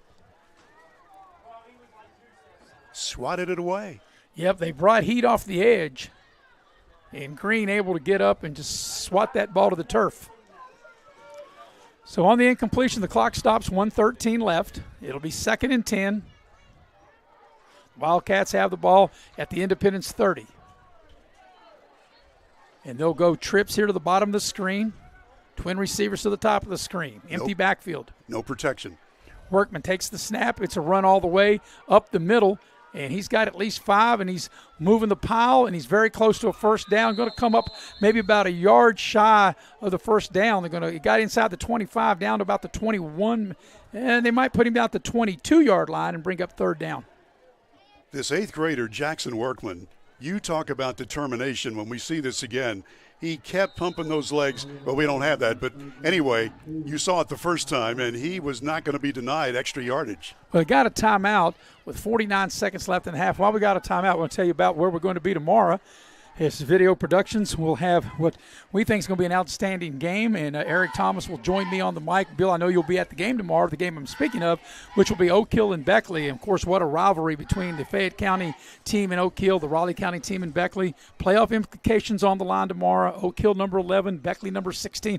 Big game at Van Meter Stadium tomorrow night. That's right, and Woodrow's got to win that game. So, when Beckley and Oak Hill play in any sport, it's always big. Tomorrow, weather's going to be perfect. There's a lot on the table, so we expect a big crowd, and I'm glad that you're going to be there. Yeah, Eric and I will have the game. The heavy hitter will be with us, Mr. Nick Eskins, tomorrow night, and it's a 7:30 kickoff across town at Van Meter Stadium in Beckley. Like I said, Oak Hill number 11 in AAA, Beckley number 16. And Beckley, after tomorrow, they've got one more game remaining, the final play date of the regular season on November 3rd. Beckley will be down at George Washington. So Bill, Beckley being 16, they may have to win both games tomorrow and on November 3rd against GW in order to punch their ticket for the third straight year.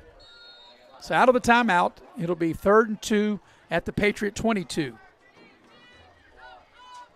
49 seconds left in the half. Workman will go empty. They overload here to the bottom of the screen to the near side. Workman takes the snap. Pressure comes. He's going to break free. He can run and get a first down, which he does. And he keeps going. He gets down near the 15-yard line. He doesn't get out of bounds. The clock will stop momentarily to move the chains. Workman is just something to watch. He has good decision-making ability, and obviously he's physically well built, so he can get that yardage. Put him down at the 16. Clock continues to run now. They don't burn the timeout here. 30 seconds left in the half. First down, Workman back up the middle. He spins, and he gets down inside the 10. They're going to have to burn a timeout, and they do with 24 seconds. And look at the Patriot defenders. 4 of them it took to take Workman, and that just shows you the determination by the Trap Hill quarterback. Yeah, they're going to get the ball all the way to the 9. And the thing, Bill, on this drive, I think Trap Hill thinks they've found something. They've been able to run the ball with Workman right up the middle, and he's done that a couple different times on this drive. And Trap Hill's sitting at the 9-yard line when we come out of the break with 24 seconds left in the half. This is such a big possession here for Trap Hill. So got a beautiful night here in Coal City, West Virginia, as the sun has pretty much set up here on top of the mountain. And we've got a second down play coming out of the timeout. So from the 9-yard line. This is a big juncture in this ball game. Let's see what play that Trappill will dial up. It's a second down play from the 9. They can get a first down without a touchdown. They need 3 to pick up a first down, 9 for the touchdown. Workman takes the snap, rolls the pocket, looks to throws short. It's caught up, it's dropped. That should have been caught. That would have been a first down as the receiver was wide open on the far side over there, and that was White, and he just could not hang on. As you said, short pass, but it was the play that was called and the play that would have worked. But, we're talking middle school players here. You can't be perfect all the time. But you got to catch that one, and I'm sure the young man White will tell you he'll see that tonight in his sleep. He's got to catch that. That would have been a first down. The clock does stop on the incompletion, so it'll bring up third down with 18.4 seconds left here in the first half. Here we go. This is it. Do you try that same play, Maris? Well, they may. They may try to go for the first down instead of the touchdown. But, they can obviously, like as I mentioned, get a first down without the touchdown. Workman takes the snap, throws near side. Hodges makes the catch. He cuts up inside. He's close to first down. He's got it, and now he's got a touchdown. Touchdown, Trappill. They threw a wide receiver screen to the near side. Hodges able to catch. And did some zigging and zagging and zigs and zags into the end zone, Bill, for a Trappill touchdown. Parker Hodges, and unfortunately we have lost our instant replay, but we can tell you maybe it's in the system. We can have it later on. It was just a thing of beauty and a huge score for the Wildcats with 10 seconds left, and they pull within 12 points. Yeah, they cut it to 24-12. That was a nifty play, and it was very patient for Hodges to kind of wait for players to kind of go by him as he cut in and then cut back out toward the corner of the pylon and gets into the end zone for a Trappill touchdown. So with 10 seconds left in the half, here's the two-point conversion. 24-12 the score now. Workman waits on the snap.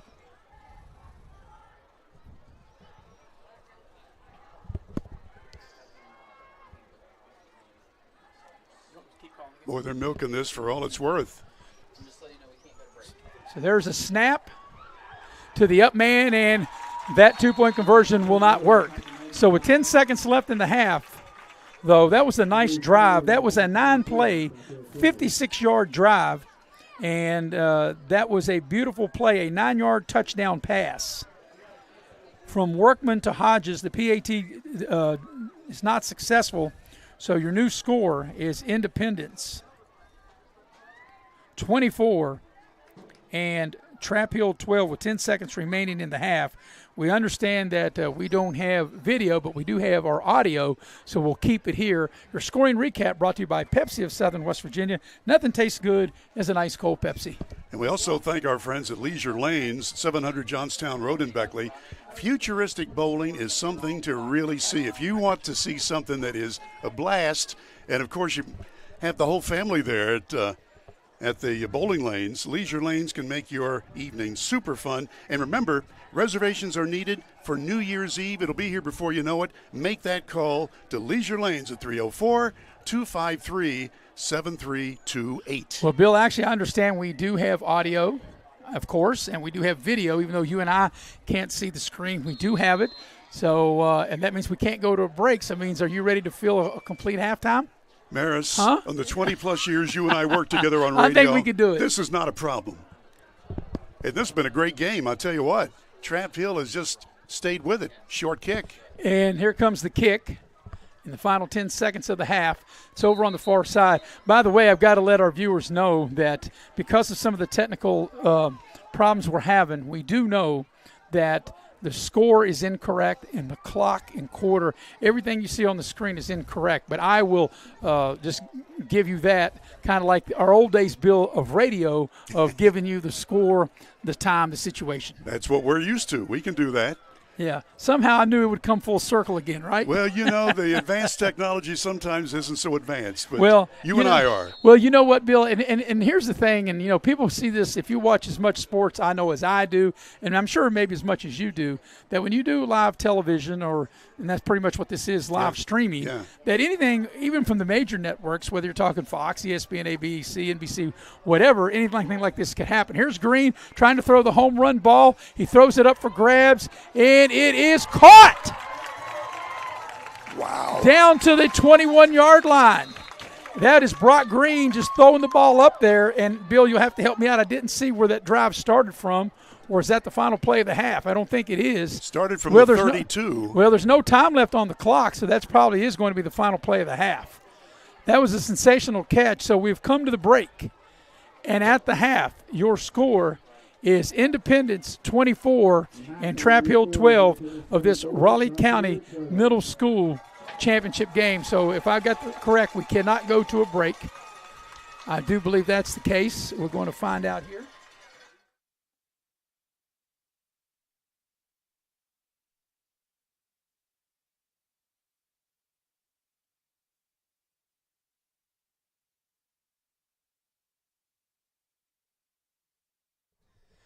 Okay, ladies and gentlemen, here in the booth with me, of course, Bill O'Brien providing color, Robbie Mounts producing and directing, and Robbie Mounts just let me know that we know we're aware of the problem.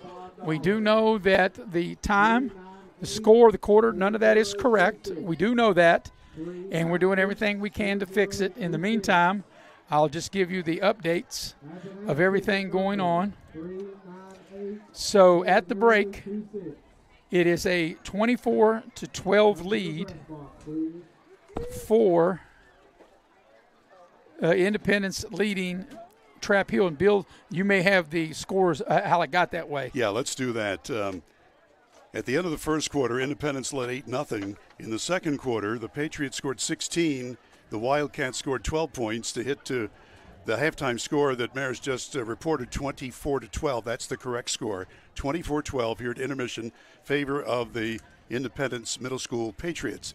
Independence got on the board first, the very first offensive play, and they started on the 38, and Green able to score on that one play, and 8-0 was the score after a 2-point conversion run. Trap Hill then took over, moved it down the field, but not able to score. Independence then, after punting, Trap Hill, there was a block by a Trap Hill punt. Independence got on it, and it resulted eventually in a Patriot touchdown. Ashley, a 19-yard run that came with 6:49 to play, and the 2-point pass was good. At that point, it was 16-0 favor of Independence. But then Trap Hill got rolling. A 61-yard run by the quarterback, Jackson Workman. That came with 4:48 to play in the half. The 2-point conversion failed. It was 16-6. Independence answered with a touchdown of their own, an 11-yard run by Green. The PAT was a 2-point pass to Myers, and at that point, Independence led 24-6. And then Trap Hill was able to score on the Hodges touchdown, 24-12. The conversion did not work, but 24-12. Independence leading Trap Hill at intermission. At the break, as you mentioned, 24-12. Tonight's game brought to you in part by GIOVANNI'S. Mamma mia! If you're not Italian going in, you'll be Italian coming out. Locations, 2 locations to serve you, located in Glen Daniel, West Virginia, on your way to a Liberty game, and also located in Leicester Square in Sophia. But, Bill, while we got a minute, Chris Farish has handed me the stats. So we do have numbers of the first half. As we take a look at that, Trap Hill had 148 yards of total offense in that first half. It was 111 on the ground and 37 in the air. Workman was 4 of 9, as I mentioned, for 37 yards and a touchdown. That touchdown went to Hodges right there before the break. And on the ground, Workman was the workhorse with 13 carries for all 111 yards. So Workman pretty much accounted for almost the entire offensive numbers for Trap Hill in that first half, 148 total yards. So the 12 points and 148, as I mentioned, total yards for Trap Hill. Yeah, Akert had one carry, but everything else was Workman, and boy, he knew what to do with it. On the flip side for Independence, they had 176 yards of total offense. They had 52 on the ground and 124 in the air. They're led in rushing by Ashley. Ashley had 5 carries for 41 yards and a score. Brock Green through the air in the first half. He's completed all 3 of his pass attempts, 3 of 3, 124 yards and a touchdown. Johnson had 2 catches, 4. You're going to have to help me out with that. Is that what number that is? It's like 86. It looks like 86. Yep. And that is the numbers of the first half. So at the break, it is 24-12.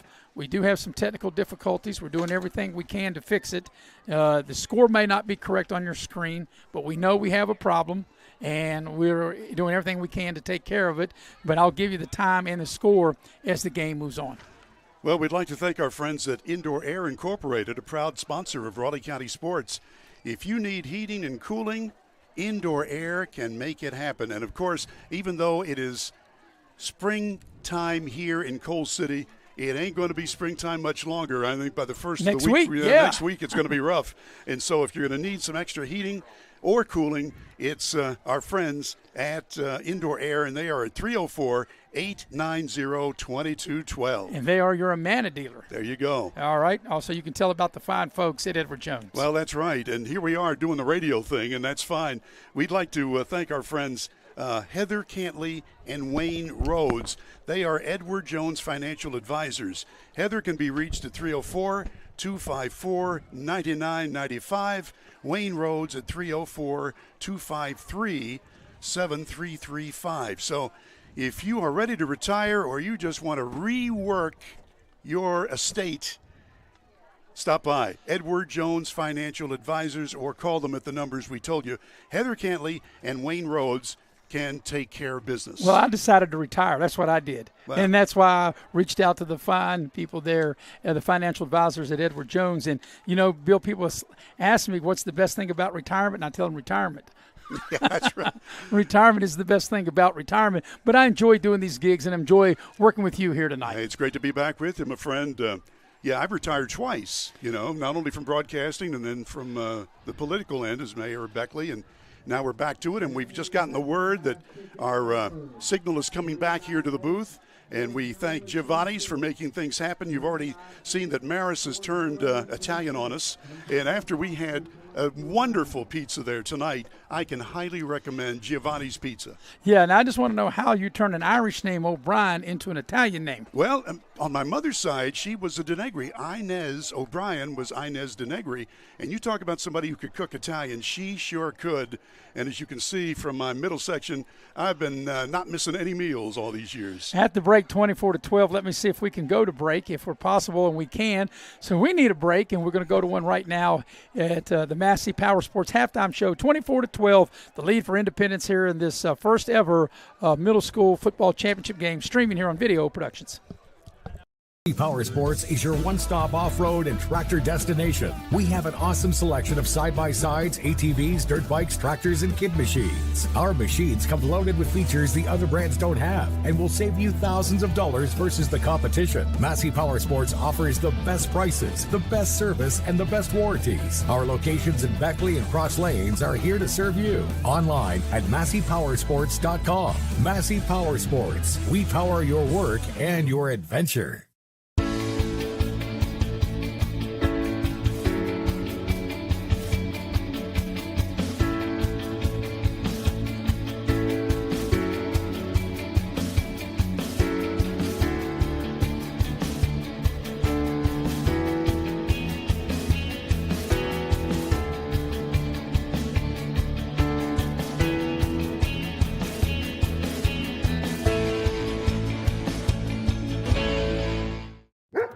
Season is starting and the all-star lineup of new Kias are here at Friendship Kia of Beckley. We have the playbook to help you score the big win on your new Kia purchase. We make sure you get the best price with almost all of our new cars priced at invoice. And don't forget, we have one of the largest selections of inventory to help find you that perfect ride. We have a roster full of non-commissioned sales staff and an any reason 7-day exchange program. So get off the bench and get a new Kia from your friends at Friendship Kia of Beckley. We're dealing!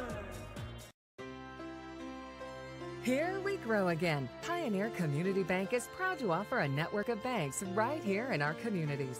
By offering you more locations, Pioneer continues to meet all your banking needs where you are. Please stop by our New Harper Road location. We are truly investing in Southern West Virginia. Pioneer Community Bank. Friendly service, great products. Member FDIC, Equal Housing Lender.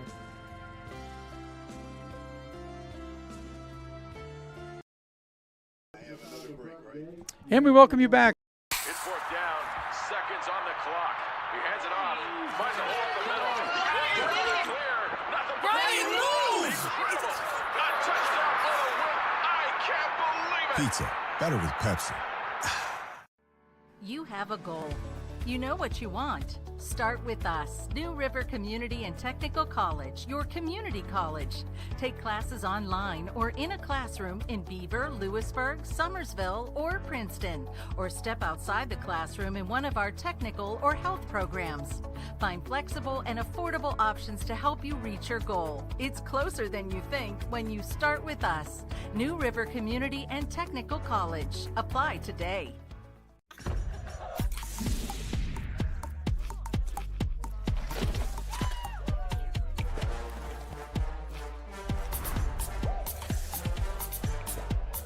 Every bite better with Pepsi. And we welcome you back to Coal City, West Virginia. Tonight's game being brought to you in part by Giovanni's Pizza, Mamma Mia.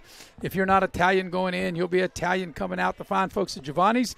Bill and I had our pregame meal there this afternoon at the Leicester Square location. There's also a location in Glendaniel down Route 3 on your way to Liberty.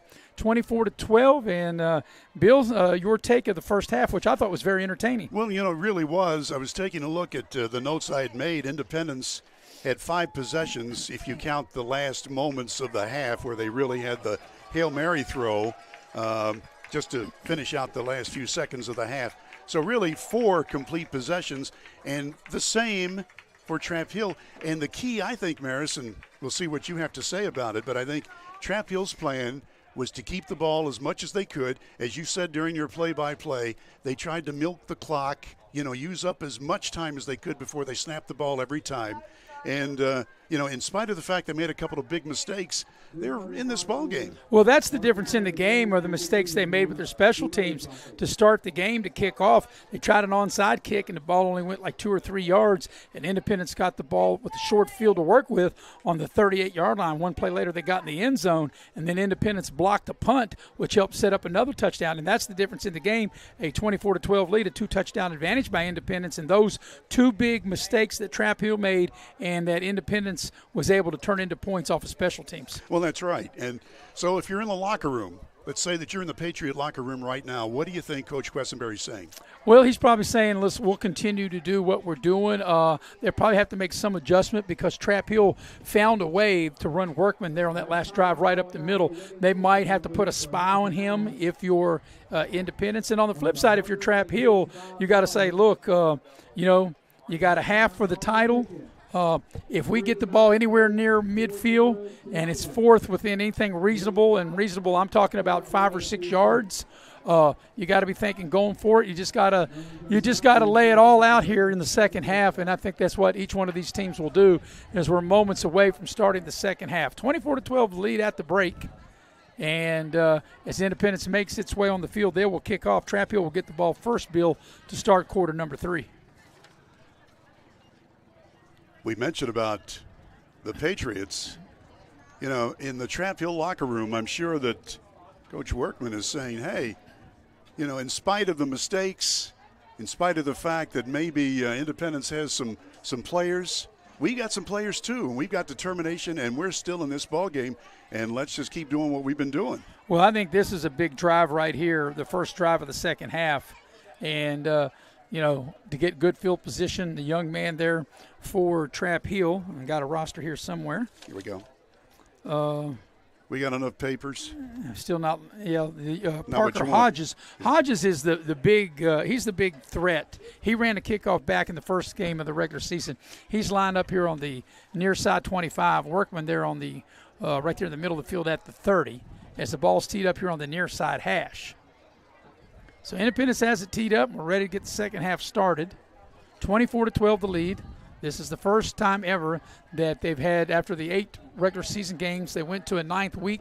One game to decide the Raleigh County Football Championship, and we are now ready to roll. Big Charles Akert is going to boot this ball. Wearing number 64 in his dark blue outfit for Independence. So we are ready to go. Start the second half of this Raleigh County Middle School Championship game, and we are ready to roll the second half, and it's going to come to the near side. It'll be Hodges who takes it. And he's taking it all the way across the field, trying to find some running room, and he spins up to the 35-yard line. Still not bad field position, even though he didn't gain a lot of yards. It'll be a nice starting field position for Trap Hill at their own 35 to start the second half. So Trap Hill with a 6-2 record against the 8-0 Independence Middle School Patriots. So 1st and 10 for Trap Hill. Jackson Workman, and he was workman-like. He pretty much accounted for pretty much all the offense, either with his running or with his throwing the ball. 111 yards in the first half. And that was his the numbers, and now they'll go empty. They'll go trips here to the near side, twin receivers to the top of the screen. 1st and 10. Workman takes the snap, and that's the play he had success with in the first half, and he found success there up over the 40, and a nice gain on 1st down. And if you're Trap Hill, when you basically are a running team, you got to stay ahead of the chains, Bill, and that's a good run, a 7-yard pickup on 1st down. He has been a workhorse, and as you mentioned, this is the last game of the season, so they're not holding anything back. Ashley with the tackle for the Pats. So first down run that gets 7 yards across the 40 out to the 42. Once again, Trap Hill in no hurry. This is a very important drive, the first drive of the second half. We're under 10 on the play clock. 4 receivers out, no protection for the quarterback. And that's what they call an empty formation, and Workman has a 1st down as he takes the ball up over the 45 and gets the ball out to the 48-yard line, a new package of downs for Trap Hill. And again, Grayson Ashley on the tackle, but not before damage was done by the Trap Hill quarterback.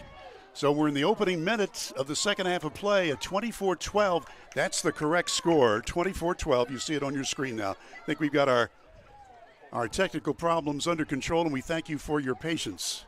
Robbie Mounts doing a great job producing and directing. I'm Maris Lowry with Bill O'Brien. And, of course, our handy stat man, Mr. Chris Farish, is with us as well, and Ashley Sprouse is on camera. 1st and 10 for Trap Hill on their own 48-yard line. They're going to go empty again. Workman waits on the snap and gets it, and he's got running room, crosses midfield and plows down to the 48, maybe the 47 of the Patriots. But, Bill, going back to the first half and now here on this drive of the second half, Trap Hill's found something with that play. They really have, but, the deal is Independence is going to figure it out soon. And the fact that Workman, he's a middle school kid, and those legs are only good for so many yards. So I know they're hopeful of getting a score right now and then finding somebody else who will have offense for the Wildcats. So from the Independence 47, a 2nd down play. And the main thing with this type of offensive Trap Hill, you got to get positive yardage on 1st down, which they did. So from the Patriot 47, Workman. And they go to the play again, and he's close to a 1st down as he gets inside the 45 down to the Patriot 44-yard line. And, Maris, that's the key thing. If you're a coach, keep running the play that's working until the defense stops it. And so far, Independence has not. Yeah, third and short. About a yard? Yard and a half. Well, 2. Now, where the ball is, and you look where they need to make a 1st down, It looks like maybe about a yard. The ball's at the 44. They've got to get to the 43-yard line, and they'll run 5 receivers, 2 to the top of the screen, trips here to the bottom of the screen. They'll go empty again. They've had success spreading Independence out and running right up the middle. This time they're going to throw the ball. Workman down the far sideline, got a man out there, and it's intercepted. It's picked off by Independence. That's Paxton Myers back the other way. He's got some running room. He crosses midfield. Penalty flag thrown. Myers is going to take it for a touchdown. There's a flag down. The interception will stand another flag down. There's 2 flags as there's a player laying out for Trap Hill down there about the 15-yard line. I think this is going to come back. I think both penalties will go against Independence as we watch the replay. There's a nice return. The first penalty, Bill, comes right as he makes his way across midfield. Let's see, we have a block in the back here or a hold. I don't see it there, right there in the middle of the field. Boy, and then right there was definitely a block in the back, which they didn't need to make that block down here because Myers was going to score a touchdown. Boy. So 2 penalties will negate what would have been a sensational 80-yard interception return. You know, Myers looked like he was shot out of a cannon once he got control of that ball. And you're right, it's all for naught, but it was sure fun to watch. Well, the thing about it is you got to play smart football, and Myers was already past when the 2 penalties came, he was already past the players of Independence who committed the fouls. There was no need to commit those fouls, and it erased was electrifying interception return. So the referees will sort it out. Again, if you're just tuning in, you're watching the Raleigh County Middle School Football Championship game from Coal City, West Virginia at Independence High School Field, George Covey Field.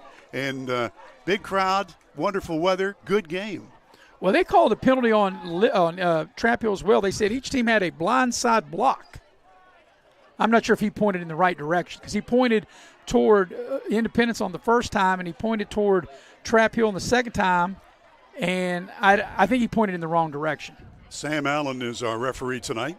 And they'll bring the ball all the way back. It looks like, well, the referee on the far side is standing at the 30-yard line. So it looks like that's where Independence will take over. The only good news about this for Independence, they do get the ball on the turnover on the pick. The bad news, they had a sensational interception return by Paxton Myers, nullified due to penalty. So Independence will take over on their own 30-yard line. Leading in the game 24-12 with 4.5 to go third quarter. So I'm not sure what I'm thinking. We're thinking I'm thinking the same thing. I'm not sure what the delay is. And now, whatever it is, they got it figured out. Brock Green out of the shotgun snap, hands the ball off, coming to the near side. There's some running room. Ran out of bounds just shy of the 40-yard line. That's a Vyers. KJ Vyers, as he's hit right shy of the 40. And he's going to gain, looks like maybe 8, maybe 9, see where they put him out at. Well, he was running hard toward the near side, the bottom of your screen. I'm not sure if we've got that replay. Yeah, give him 9 on the play, just shy of the 40. He had to get to the 40 for a first down. So they'll give him about 9.5 and make it second and very short. Independence trying to complete a perfect season and capture the Raleigh County Middle School Championship game. Championship trophy here in the championship game. Second and short, just shy of the 40. They'll run the ball to the far side. There's a penalty flag down. That is Ashley with the carry. He crosses midfield, and he gets to the Trap Hill 46-yard line, but there is a flag on the far side. So let's wait and see what the call is going to be. Normally holding on something like that, but, you know, Ashley was not going to be denied. Grayson Ashley, he's a hard runner. I think it's going to go against Independence. And that's one thing tonight, Bill. They have really hurt themselves, Independence has, with penalties. Yes, sir. And I think that's going to negate a nice first down run. And it was on the far side. I think maybe they weren't lined up correctly because usually when you have a side judge throw the flag, it's probably something to do along the line or some kind of movement. And there it was, a false start. So that'll take the ball back to the 34. Yeah, normally when you get holding, you get the flag in the pile, but when you get it on the far side, you normally, or on the sideline, you're normally getting something across the line. If you missed our pregame show, and we were telling you about all of the great stats for the Patriots, where they averaged 50 points per game, allowed only 6 points per game the entire season, and only gave up 3 varsity touchdowns the entire year, you figure, well, Trap Hill doesn't even need to show up. Well, they have shown up. So the penalty takes the ball back inside the 35 to the 34. It'll be 2nd and 6. Trips to the far side for Green. He takes the shotgun snap, has time, throws that way. It's a slant. It's caught. First down up over the 40. And that is Brock Johnson that hauls that in. Brock Johnson, nice catch on that bullet. And Workman with the sure tackle, but it is a first down up to the 43-yard line. No, we're coming down to 3 minutes and 45 seconds to go, third quarter. 24-12 is the Independence lead and the Patriots with the football. And that's the one thing, Bill, you know, in middle school, when you're playing 8 minutes as opposed to 12 minutes in high school, you don't get that many possessions. Well, you're right. So a first down for the Patriots, as Bill told you, on their own 43-yard line. Green from the gun. Takes the snap. It's been a high snap. He pulls it down. He looks to run. He's got some running room on the far side. He's got a first down, and he's run out of bounds there in front of the Trap Hill sideline inside the 45. Looks to be at the 43 of Trap Hill, and an Independence first down. Well, he looked good. Brock Green, who knows what to do decision-wise, and he's built big, so he was able to break some tackles, spotting the ball now on the 43-yard line, as Maris called it. So it's first down. 3 minutes, 21 to go, third quarter. First and 10 for Independence.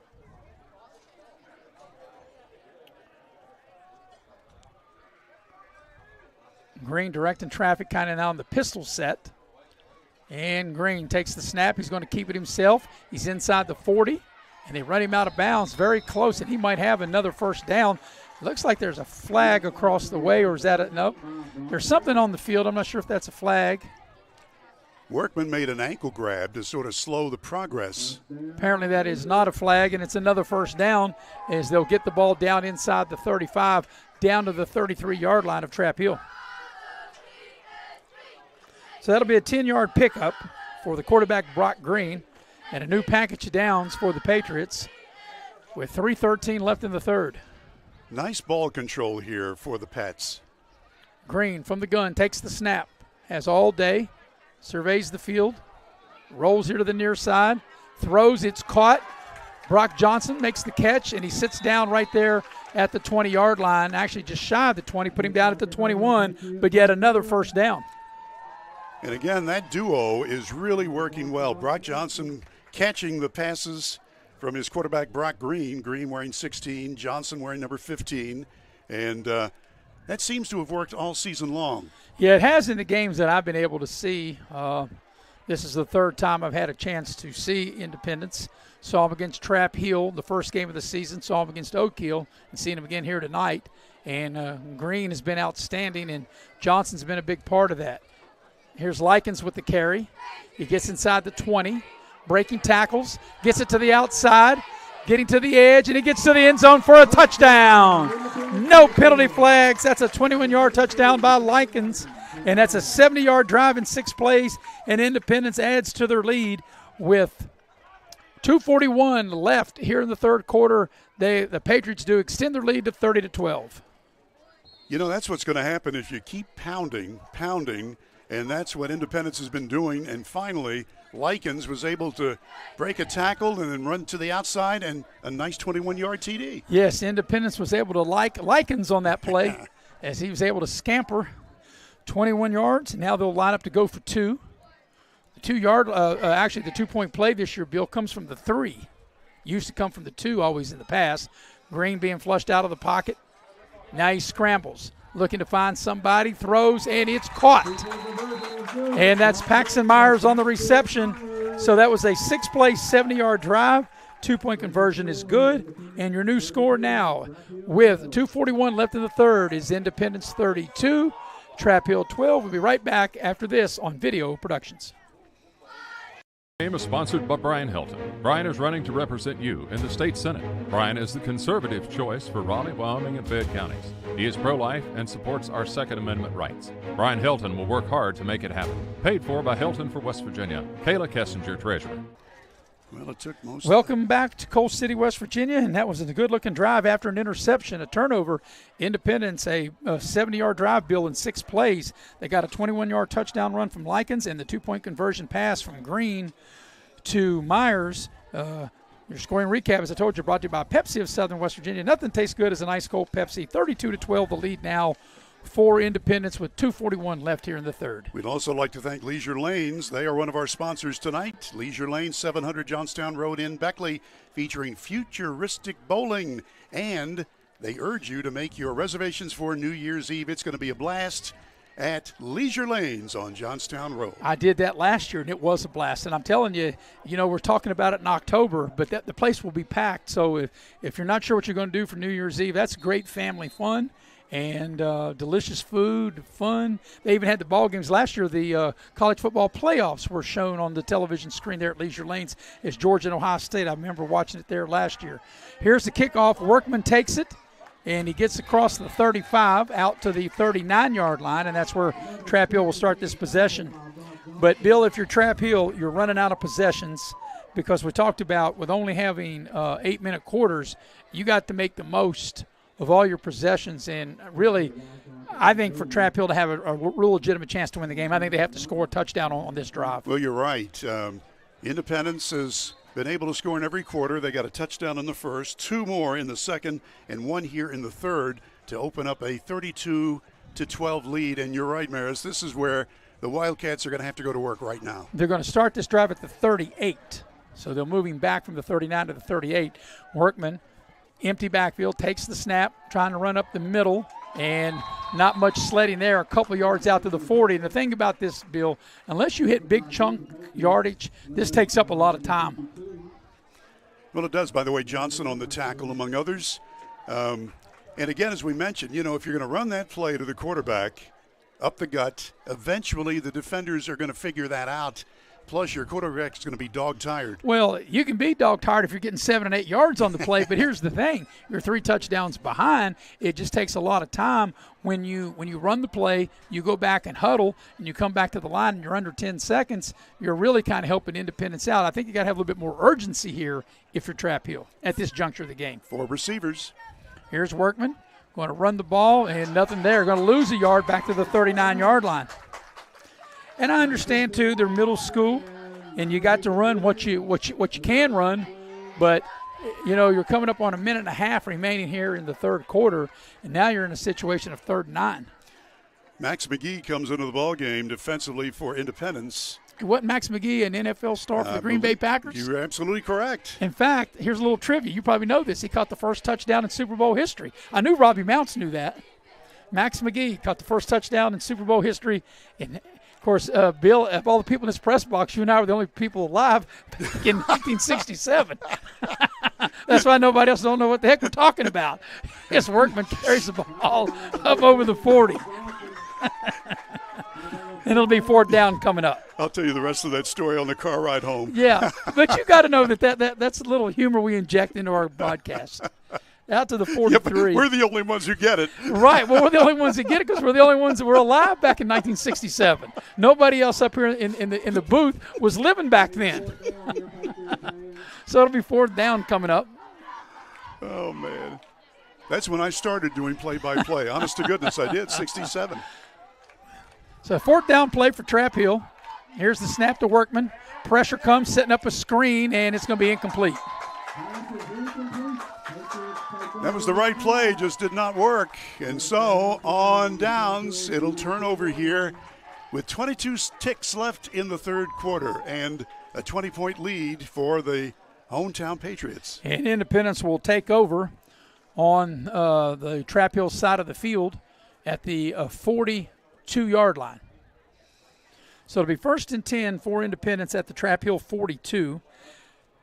Trying to add to their lead, already leading by 3 scores, 32-12.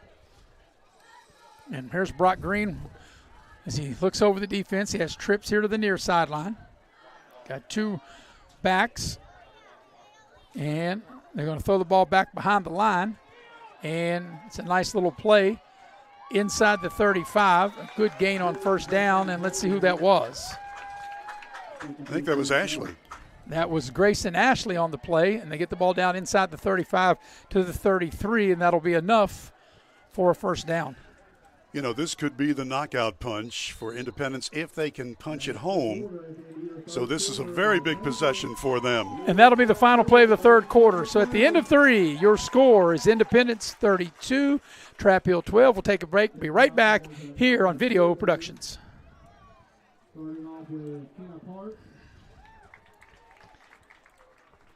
National Bank, where you can purchase or refinance your home with the no down payment champion mortgage. No down payment, no private mortgage insurance, no kidding. Visit your local branch to get started today. City National Bank, member FDIC, equal housing lender. To learn more, log on to mortgage.bankatcity.com. Hi, I'm Leanna Burnett, owner of Window World of Beckley. At Window World, we are proud to deliver exterior solutions that are beautiful, affordable, and guaranteed for life. We do things the right way. Honest pricing, no gimmicks, and thousands of satisfied customers. Call Window World of Beckley today at 1-800-NEXT-WINDOW and have your new windows, siding, and doors before winter. Window World of Beckley, family owned, nationally known. Unlock the money already in your home at City National Bank. Consolidate loans or fund your next big project with a home equity line of credit with a great low intro rate. Visit your local branch to get started. City National Bank, member FDIC, and equal housing lender. Learn more at homeequity.bankatcity.com. Well, we're going to the fourth quarter and the final 8 minutes of the middle school football season as Independence is 8 minutes away from being crowned the Raleigh County Middle School football champions. They lead 32-12. Maris, you know, we want to first thank everybody here at Independence. They have been so nice to us. And when you take a look at the program of football here in this community, we'll get into detail in a moment. They have the ball at the 32-yard line of Trap Hill. It's a first down. Green takes the snap, rolls to the near side, looks, and delivers it. It's caught. And down the near sideline and into the end zone for a touchdown. That is Byers, KJ Byers, able to take the catch. I look out on the field. I don't see any yellow laundry, and that will stand. That's a touchdown for Independence as we watch the replay there. Just a nifty little flip by Green, and breaking a couple tackles is Byers, goes down the near sideline into the end zone. That's a two-play 42-yard drive and a touchdown for Independence, and that they'll add to their lead 38-12 as they will line up to go for two with 7:50 left in the game. So Independence has had 3 touchdown drives, and they've had 3 of the 5 touchdowns they've got. They've had a one play, now a 2-play, and here's the 2-point conversion. And it is Likens, and he's in. So with 7:50 left in the game, your new score is Independence 40 and Trap Hill 12. We'll be right back as you're watching live streaming coverage of the 2023 Raleigh County Middle School Football Championship game here on Video Productions. Game is sponsored by Brian Helton. Brian is running to represent you in the state senate. Brian is the conservative choice for Raleigh, Wyoming, and Fayette counties. He is pro-life and supports our Second Amendment rights. Brian Helton will work hard to make it happen. Paid for by Helton for West Virginia. Kayla Kessinger, treasurer. Welcome back to Coal City, West Virginia. Your scoring recap brought to you by Pepsi of Southern West Virginia. Nothing tastes good as a nice cold Pepsi. Well, after Independence defense comes up big and they hold Trap Hill on Downsville, they only need 2 plays to go 42 yards, and they get a 32-yard touchdown pass from Brock Green to Byers, the PAT good, and your new score with 7:50 left in the game, 40-12 in favor of Independence. Once again, your scoring recap brought to you by Pepsi of Southern West Virginia. Nothing tastes good as an ice cold Pepsi. As we mentioned, I think that may be the knockout blow. What I was going to tell you about Independence here, you know, the Patriots high school championship AA last year, they're ranked in the top 16 this year, and they're playing their best ball as they've shut out their last 3 opponents in the high school, and they've got a good chance for the playoffs. They're peaking at just the right time. This team, the middle school, undefeated. Their JV team is undefeated. Their youth league undefeated. Here comes the kickoff. And it's taken there up over the 30 and gets out to about the 40-yard line. Cameron Aker. And they'll have the ball at the 42-yard line where Trap Hill will start this drive. But, you know, Bill, each of the last 2 seasons, Eric and I have had the pleasure of covering, as we watch the replay here, of covering Independence in the playoffs. As, you know, they were runner-up 2 years ago and, of course, state champion last year. So I've had the pleasure here at Coal City of each of the last 2 seasons of calling 3 playoff games each year. I've called 6 Independence playoff games here in this stadium over the last 2 years. And our friend, Coach John H. Lilly, has done a fabulous job. Not only as head coach, he's also athletic director at Independence High School. And just a good around swell guy. He's just a great coach, no doubt about it. He lives and breathes football, and it has permeated throughout this community. And his son, whatever that word means, I'm sure it's good. Bill pulling out them big words. Coach, if you're listening, I don't know what the heck that means, but if it's good, there's a penalty on the play as they take, it looks like a personal foul, taking the ball down inside the 45. A late hit personal foul. And but anyway, Max Silly, John's son, and also on the independent staff, he was up in the booth earlier, but when you use big words like that, he probably didn't know what that meant either. He had to leave. He probably went down for Pepsi. Yeah, I'm sure he did. All right, so the ball now at the 43 of Independence with the penalty added at the end of the kickoff return. They'll go empty with Workman in the backfield. He takes the snap. He'll keep it himself. Comes to the near side, breaks a tackle, and he can't get out of a second tackle, and he gains a yard or two. That's about it. Well, that was a great defensive play by Tristan Likens, wearing 33 on his blue outfit. Just a sure-handed tackle. That's the way the coaches draw it up. Yeah, so we'll get 3 yards, get the ball to the 40, and make it 2nd and 7. But, you know, like I said, Trap Hill not in any real hurry as you're coming up on 7 minutes to go. They're down 40-12. Like I said, thought might have a little bit more urgency here, but I guess they do what they do. Workman looking over to the sideline, perhaps getting a play. They overload to the far side with 4 receivers. One here to the near side. Here comes the blitz. Workman takes the snap, rolls the pocket. He's hit as he throws. Got a man out there, and it's overthrown. And the pressure was coming, and Workman really had to get rid of the ball before he wanted to, and the pass is incomplete. Intended for Caden Cook, as you'll watch on the replay here. And see the pressure up the middle, and Workman was being chased, and he had to unload that. Didn't have time to really plant and had to unload that in a hurry. If you just tuned in, Independence led 8-0 at the end of the first quarter. The Patriots led at halftime 24-12.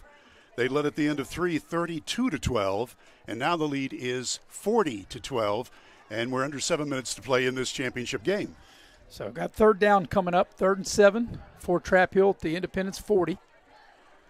Tomorrow night we'll be at Van Meter Stadium in Beckley. There's a timeout on the field. Tomorrow we'll be at Van Meter Stadium in Beckley. It'll be Oak Hill and Beckley. That's a huge game as far as Class AAA playoff implications are concerned. The Red Devils will come in 7-1, Bill. They'll be number 11 as Beckley number 16 at 5-3. And the last time you and I had a chance to see Beckley was 2 weeks ago, their last game, and Princeton really got Beckley pretty good, beating them 55-20. Yeah, so at least the Flying Eagles had a chance to get a little bit healthier, maybe a little extra game plan. But Oak Hill is one of their better football teams, and a brand-new coach, Coach Marion's did a great job. And they got a big win over Bluefield last week. Beckley was off last week, so that'll be the game that Eric Thomas will join me tomorrow. I know you'll be at the game, Bill. You can come and visit with us in the booth. Thank you. As Eric and I will have the game tomorrow. And that is, by the way, a note, 7:30 kickoff. You know, Liberty, Independence, and Shady kick their games off at 7. Beckley kicks off at 7:30. I think eventually most teams are going to go to the 7 o'clock. You know, it's just that's the way it is.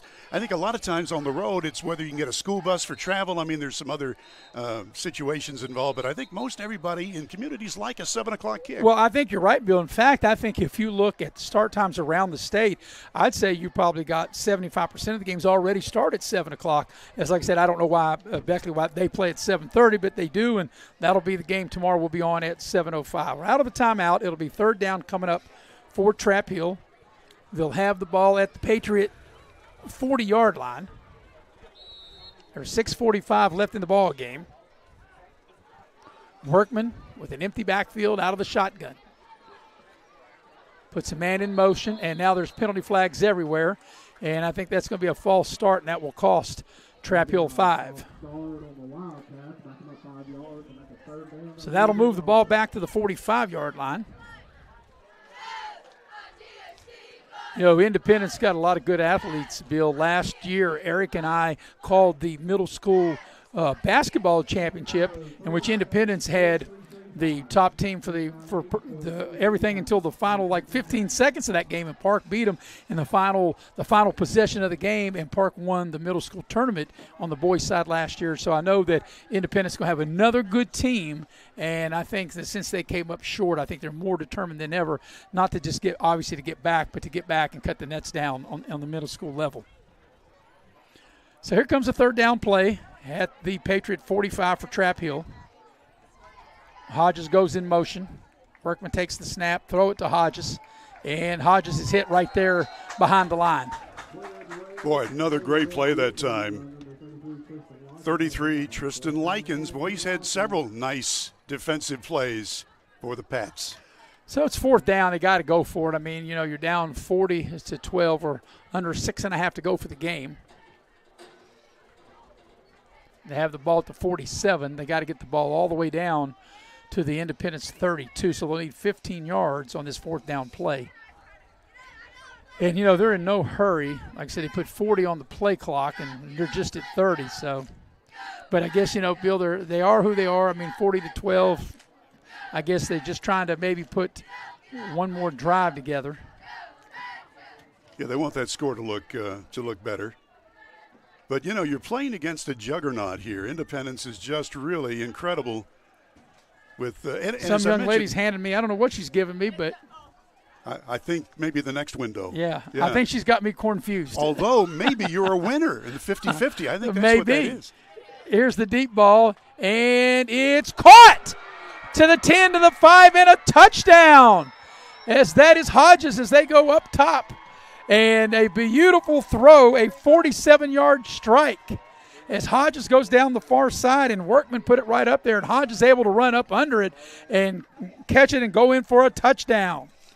Look at the instant replay. Wow. Access nice health. Protection, beautiful thrown ball. Hodges out there, dropped the bucket right there in the bucket, and Hodges able to get in the end zone for a touchdown. Well, the defender was right there stride for stride, but that was a perfect pass. And so there's the TD. So now it is 40-18. That was a 4-play, 43-yard drive. That was a 47-yard touchdown pass from Workman to Hodges. They'll now go for 2 with 5:28 left in the game. Here comes the 2-point conversion. Workman takes the snap, rolls the pocket, cuts it up inside. Does he get to the goal line? He does not. Close. But close in this case doesn't count. They don't get the 2, but they do get the 6. And your new score with 5:28 remaining in the ball game is now 40-18 in favor of Independence. We'll be right back here on Video Productions. Game is sponsored by Brian Helton. Brian is running to represent you in the state senate. Brian is the conservative choice for Raleigh, Wyoming, and Fayette counties. He is pro-life and supports our Second Amendment rights. Brian Helton will work hard to make it happen. Paid for by Helton for West Virginia. Kayla Kessinger, treasurer. And we welcome you back to Coal City, West Virginia. Scoring recap brought to you by Pepsi of Southern West Virginia. At that time, Bill Trap Hill able to go 43 yards in 4 plays, and they get a beautiful 47-yard touchdown pass from Workman to Hodges. The 2-point conversion fails, and the new score 40-18. So much closer. And I know if you're Trap Hill, they didn't come up here just to be close. But it just shows how good that Independence has been all year, because they haven't really given up 18 points to anybody all season, and Trap Hill's able to put 18 on them right now. Well, you're right. I mean, for example, some of these scores, Independence beat Midland Trail 62-16. They beat Beckley Stratton 48-12. They beat Shady 54-8. They beat Eastern Greenbrier 54-6. I mean, this is a heavyweight football team at Independence, and Trap Hill has given them all they want. Yeah, the closest game was 30-0. That's what when they were telling us, hey, our closest game was 30-0. Yeah. So, like I said, I know Trap Hill didn't make the trip from Glen Daniel up here to play close, but they've given a great effort, and you can see that from after losing that first game of the season as bad as they did back in August, they have really fought and able to cut into the different of the deficit, but it doesn't look like it's going to be enough here tonight. From the 25. Myers crosses the 40, breaks the tackle, crosses midfield. And then Pyle's still moving. And now they blow the whistle, and the ball's at the Trap Hill 44-yard line. 29-yard return. A nice run that time. So the Patriots, with 5 minutes and 13 seconds remaining in the ball game and comfortably ahead, will see what they can do just to take some time off this clock. Well, we'll see. I don't know. That's not how they play. They line up a shotgun and throw it. I don't know. I think they'll still be aggressive. That's kind of who they are and how that's what they have been. So they'll put the ball down at the 46-yard line. And it's a first down. The 46-yard line of Trap Hill with Green. Pistol set. They will run the ball. And nice move inside the 40. Far side 30. Down inside the 20. And all the way down inside the 10-yard line. And that run was Ashley, I do believe. We'll watch again on the replay. Yeah, it might have to help. I can't tell if that was 28 or 22. And we'll see on the replay. 28. That is Ashley. And they'll put the ball down right at the 10-yard line. So that's a 36-yard run. I'm the one that had the eye exam just before kickoff. Your eyes are young. Yeah, they're younger than yours, but those jerseys get a little dark. It's just kind of hard to see. And if I look at the monitor, and that's one thing I don't really look at the monitor. I call the game from actual live, and sometimes with the lights on it makes it a little bit more difficult. But it'll be a first and goal for Independence at the 10.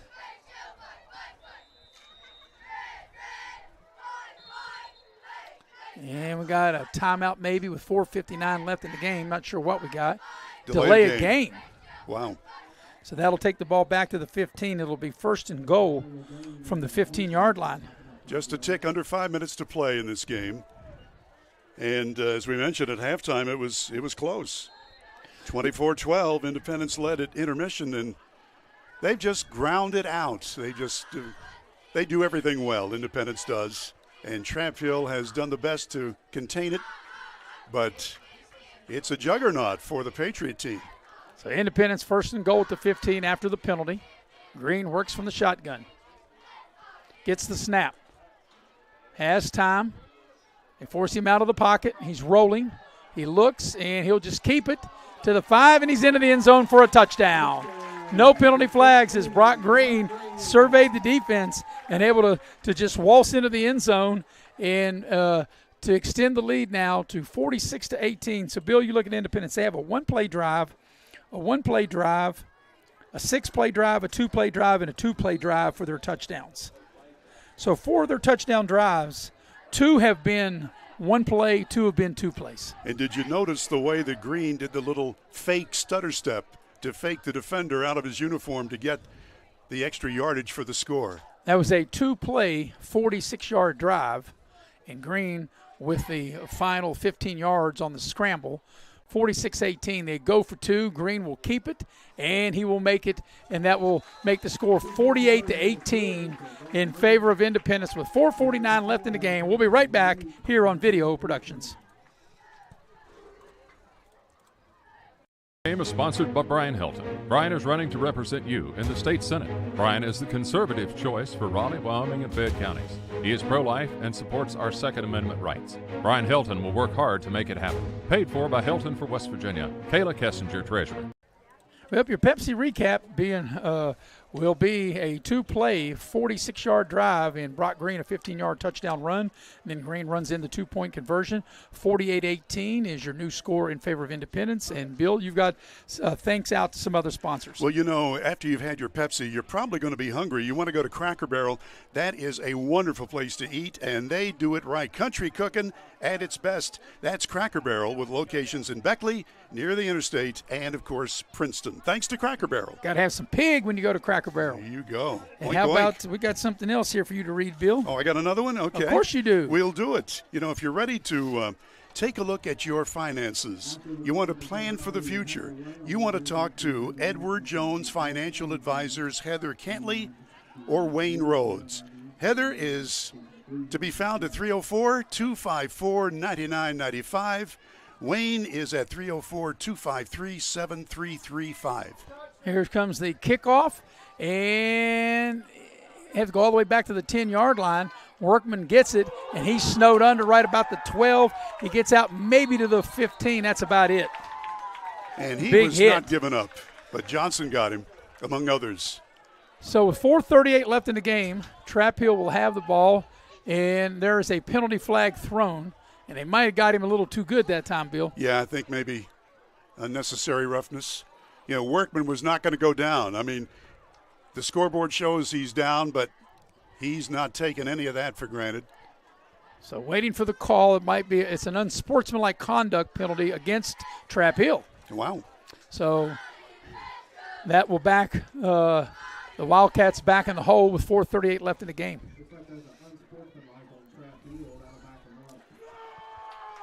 Tempers are a little strained, I'd say. This game is pretty well done. 4:38 remaining in it. And a 30-point lead for the Independence Patriots. They're going to go to 9-0 and will win the Raleigh County Middle School football title. Still just a few minutes left in this game. And, boy, you've just got to like the way that Coach Quessenberry has done the job here. Assisted by David Steele, Kyle Vyers, Josh Nelson, and Heath Myers. They've just been doing it right here at Independence. So they mark the penalty yardage off. The ball will go back inside the 10. Let's see where they put it down at. They'll put the ball down at the 8-yard line, and that's where Trap Hill will have first down on this possession from their own 8-yard line. But, you know, Bill, these kids on both of these schools, that's rivals in everything they do. Football, basketball, baseball, even girls softball. I mean, you name it, wrestling, whatever it is. It's been a really good Raleigh County rivalry between Trap Hill and Independence. Both these schools were founded in 1976, and with the consolidation in Raleigh County high schools. And as you said, they've been rivals ever since in every sport. Well, Bill, you know more than anybody because of your advanced age of how the Sophia Stokoe rivalries against Trap Hill used to be way back in the day. You got that right. So from the 8-yard line, that's where Trap Hill will start this possession. They'll run the ball right up the middle and get out to the 15. That's a nice gain there on first down. Ashley in on the tackle along with others. Tomorrow night, Chris Farish, the stat man, he'll be with Eric and I as we'll have a big game in Van Meter Stadium in Beckley. Class AAA battle, number 11 Oak Hill, 7-1, takes on number 16 Beckley. They are 5-3, and really, that really is like a playoff game, especially for Beckley, because I think if Beckley would lose, I don't see how Beckley would be able to get in. They got to play George Washington the following week, and even if they were to beat George Washington, the loss, if they were to lose tomorrow, that might knock them out. Here's a high snap. Workman takes it off the right side, and he doesn't get much. Of course, Independence will be home on this field tomorrow night, Bill. They'll close out their final game of the regular season, and Independence will be taking on Wyoming East. Now, Independence only has 9 games, so they'll be off on November the 3rd, and they came in at number 14, did Independence, and they'll just, if they can get the win tomorrow, which they should, they are the heavy favorite, then they'll just have to sit back and hope that the stars are aligned correctly for them to stay in the top 16. So here comes a third down play for Trap Hill.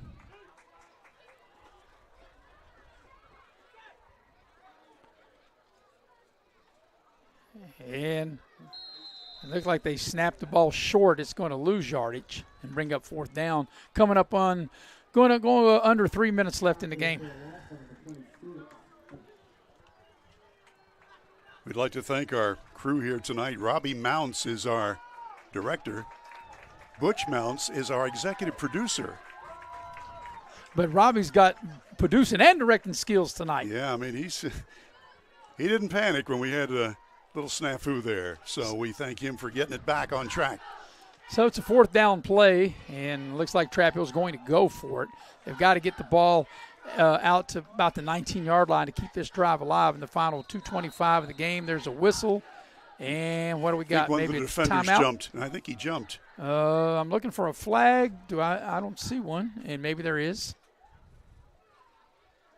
Well, they call offsides. Even though you were right, I still don't see a flag. I never did see a flag. I didn't. Anyway, they've moved it up 5 yards. Of course, Bill, you probably saw the flag because you had your eyes checked today, Yeah, right? that's right. And you're wearing glasses. And I've got field glasses here, too. All right, coming up on the final 2 minutes of this one, they advanced the ball 5 yards on the penalty. Clock is running. And a 4th down run, and they'll keep the drive alive. They have a 1st down out to the 25-yard line. Actually, might be shy of the 25, but still enough for a 1st down. Yeah. They'll call it the 24. Clock rolling, 1:48. Now it's stopped, 1:48 remaining. And Independence on the happy side of that scoreboard, leading 48-18. Yeah, the ball just shy. Actually, you could call it the 25. Yeah. For a 1st down for Trap Hills. We come down to the final minute and a half remaining in this game. And Independence is going to complete a perfect season, 9-0, and win the Raleigh County Football Championship. Here's Workman on a keeper, and he gets out over the 30, falls forward out to about the 32-yard line. Jacob Grimmett was the lead tackler for the Patriots. And you know that Jackson Workman, he has been a workman tonight. He is going to feel those aches and pains not only tomorrow but right now, but you got to give him credit. He has never given in and has been the leader not only in offense, but he's had his share of tackles on defense too, Workman. So coming down to the final minute of the ball game, and Independence, like I said, closing in on a perfect season, 9-0. They'll win the first ever Raleigh County Middle School Football Championship game. Probably got maybe one more play after this as Hodges will take the handoff. He'll cross the 35, and they'll get him down shy of the 40 as we come on 30 seconds for the game. Probably just got one more play left in the game. Connor James was one of the tacklers for the Patriots on that play. So you're right, we're down to 31 seconds. Yeah, and as soon as they set the chains, the clock will roll again. Trap Hill, and we want to give some credit to these kids on the front wall. James Toney, Bryson Gray, Jackson Harper, Clay Fisher, Evan Williams, unsung heroes. I think that's about going to do it, though. That will do it, yep. So we'll have a quick break. We'll have the Pioneer Community Bank post-game show coming up. Final score, congratulations to Independence. They finished 9-0, and they win the Raleigh County Middle School football title as they win this game 48-18. We'll take a break and be right back here on Video Productions.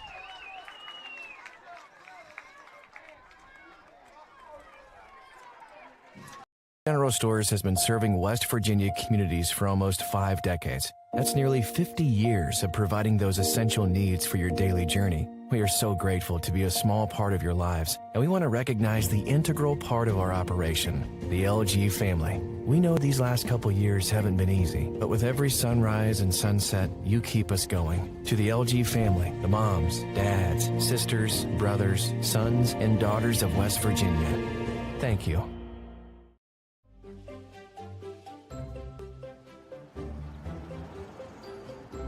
We won't raise your rates just because of an accident. Sure, everyone thinks they're a good driver. But when an accident happens, with Allstate, you don't have to worry, even if it's your fault. It's called accident forgiveness, and it starts the day you sign up. You're in good hands with Allstate.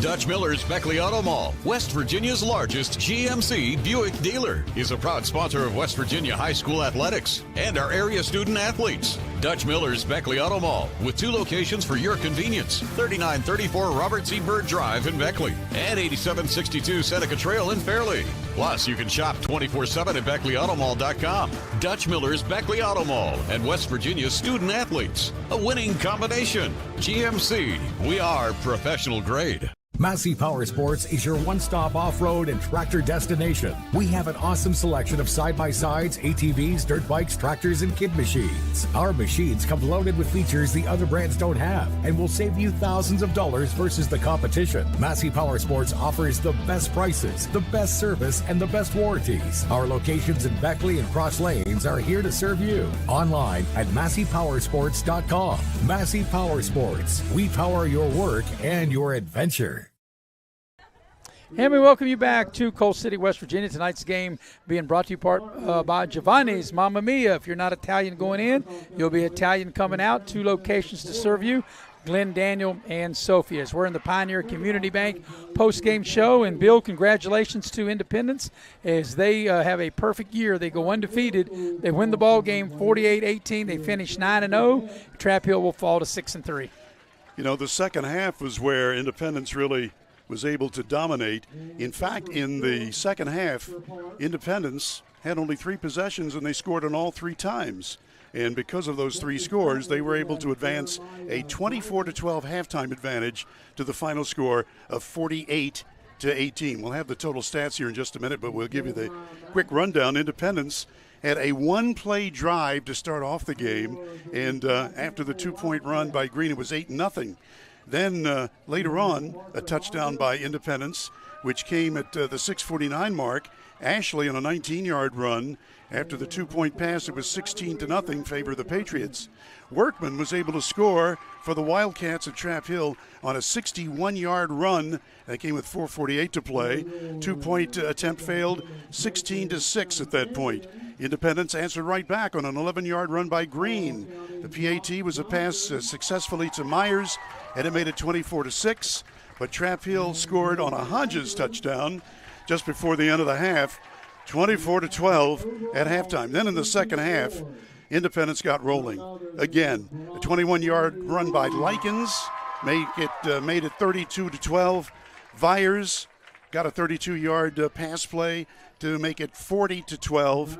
A 47-yard pass to Hodges by the Wildcats made it 40-18. But then Independence put the icing on the cake with a 15-yard run by Green. And after Green's 2-point conversion, 48-18 was the final. We'll take our final break here in the Pioneer Community Game post-game show.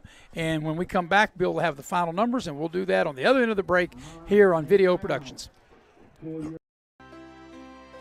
Here we grow again. Pioneer Community Bank is proud to offer a network of banks right here in our communities. By offering you more locations, Pioneer continues to meet all your banking needs where you are. Please stop by our New Harper Road location. We are truly investing in Southern West Virginia. Pioneer Community Bank.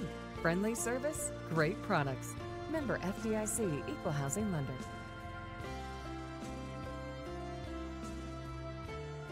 Access Health is your medical home, committed to providing comprehensive health care to ensure the health and well-being of you and your family. Offering a variety of primary care services, Access Health specializes in women's health, pediatrics, family practice, adult medicine, and behavioral health. Our staff offers quality personal care with exceptional service and innovative technology to keep you and your family well. Access Health, we're your medical home. You have a goal. You know what you want. Start with us. New River Community and Technical College, your community college. Take classes online or in a classroom in Beaver, Lewisburg, Summersville, or Princeton, or step outside the classroom in one of our technical or health programs. Find flexible and affordable options to help you reach your goal. It's closer than you think when you start with us. New River Community and Technical College. Apply today.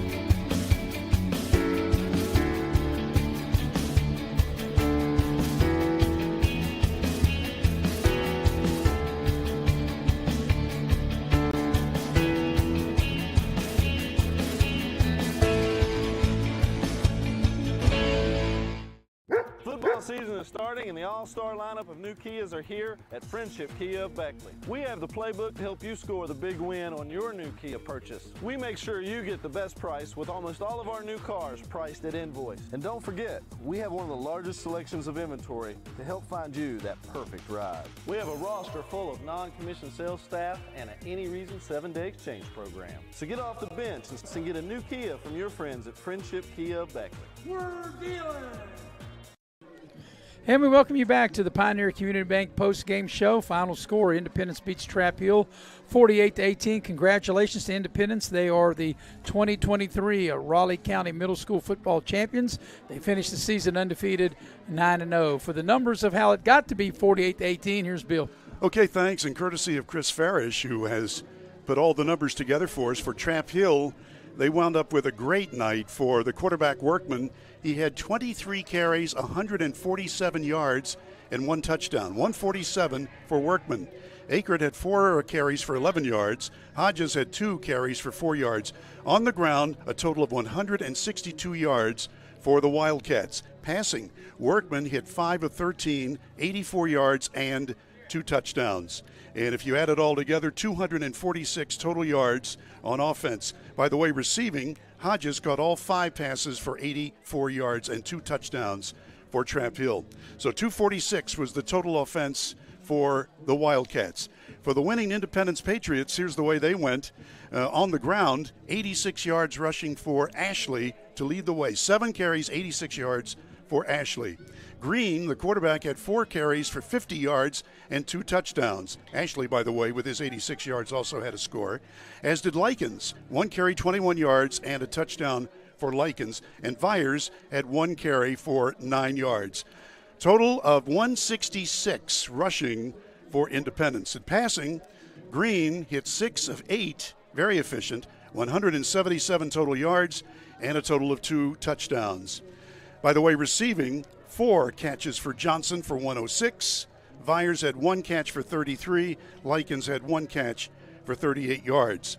Total offense for the winning Patriots, 343 yards. It was really well done. It was, and congratulations once again to Independence. They beat Trap Hill 48-18. That'll wrap it up from here at Coal City. Tomorrow we'll have Oak Hill against Beckley. We'll have it at 7:05. Eric Thomas will join me. We'll be at Van Meter Stadium tomorrow for that one. For our entire staff here, for our crew, for Chris Ferris that provided Bill with the stats, for Robbie Mounts who produced and directed, for our cameraman Ashley Bruce, I'm Maris Lowry repeating the final score. Independence, congratulations. They win the middle school football championship game here in Raleigh County. They beat Trap Hill 48-18. I'm Maris Lowry saying good night, everybody.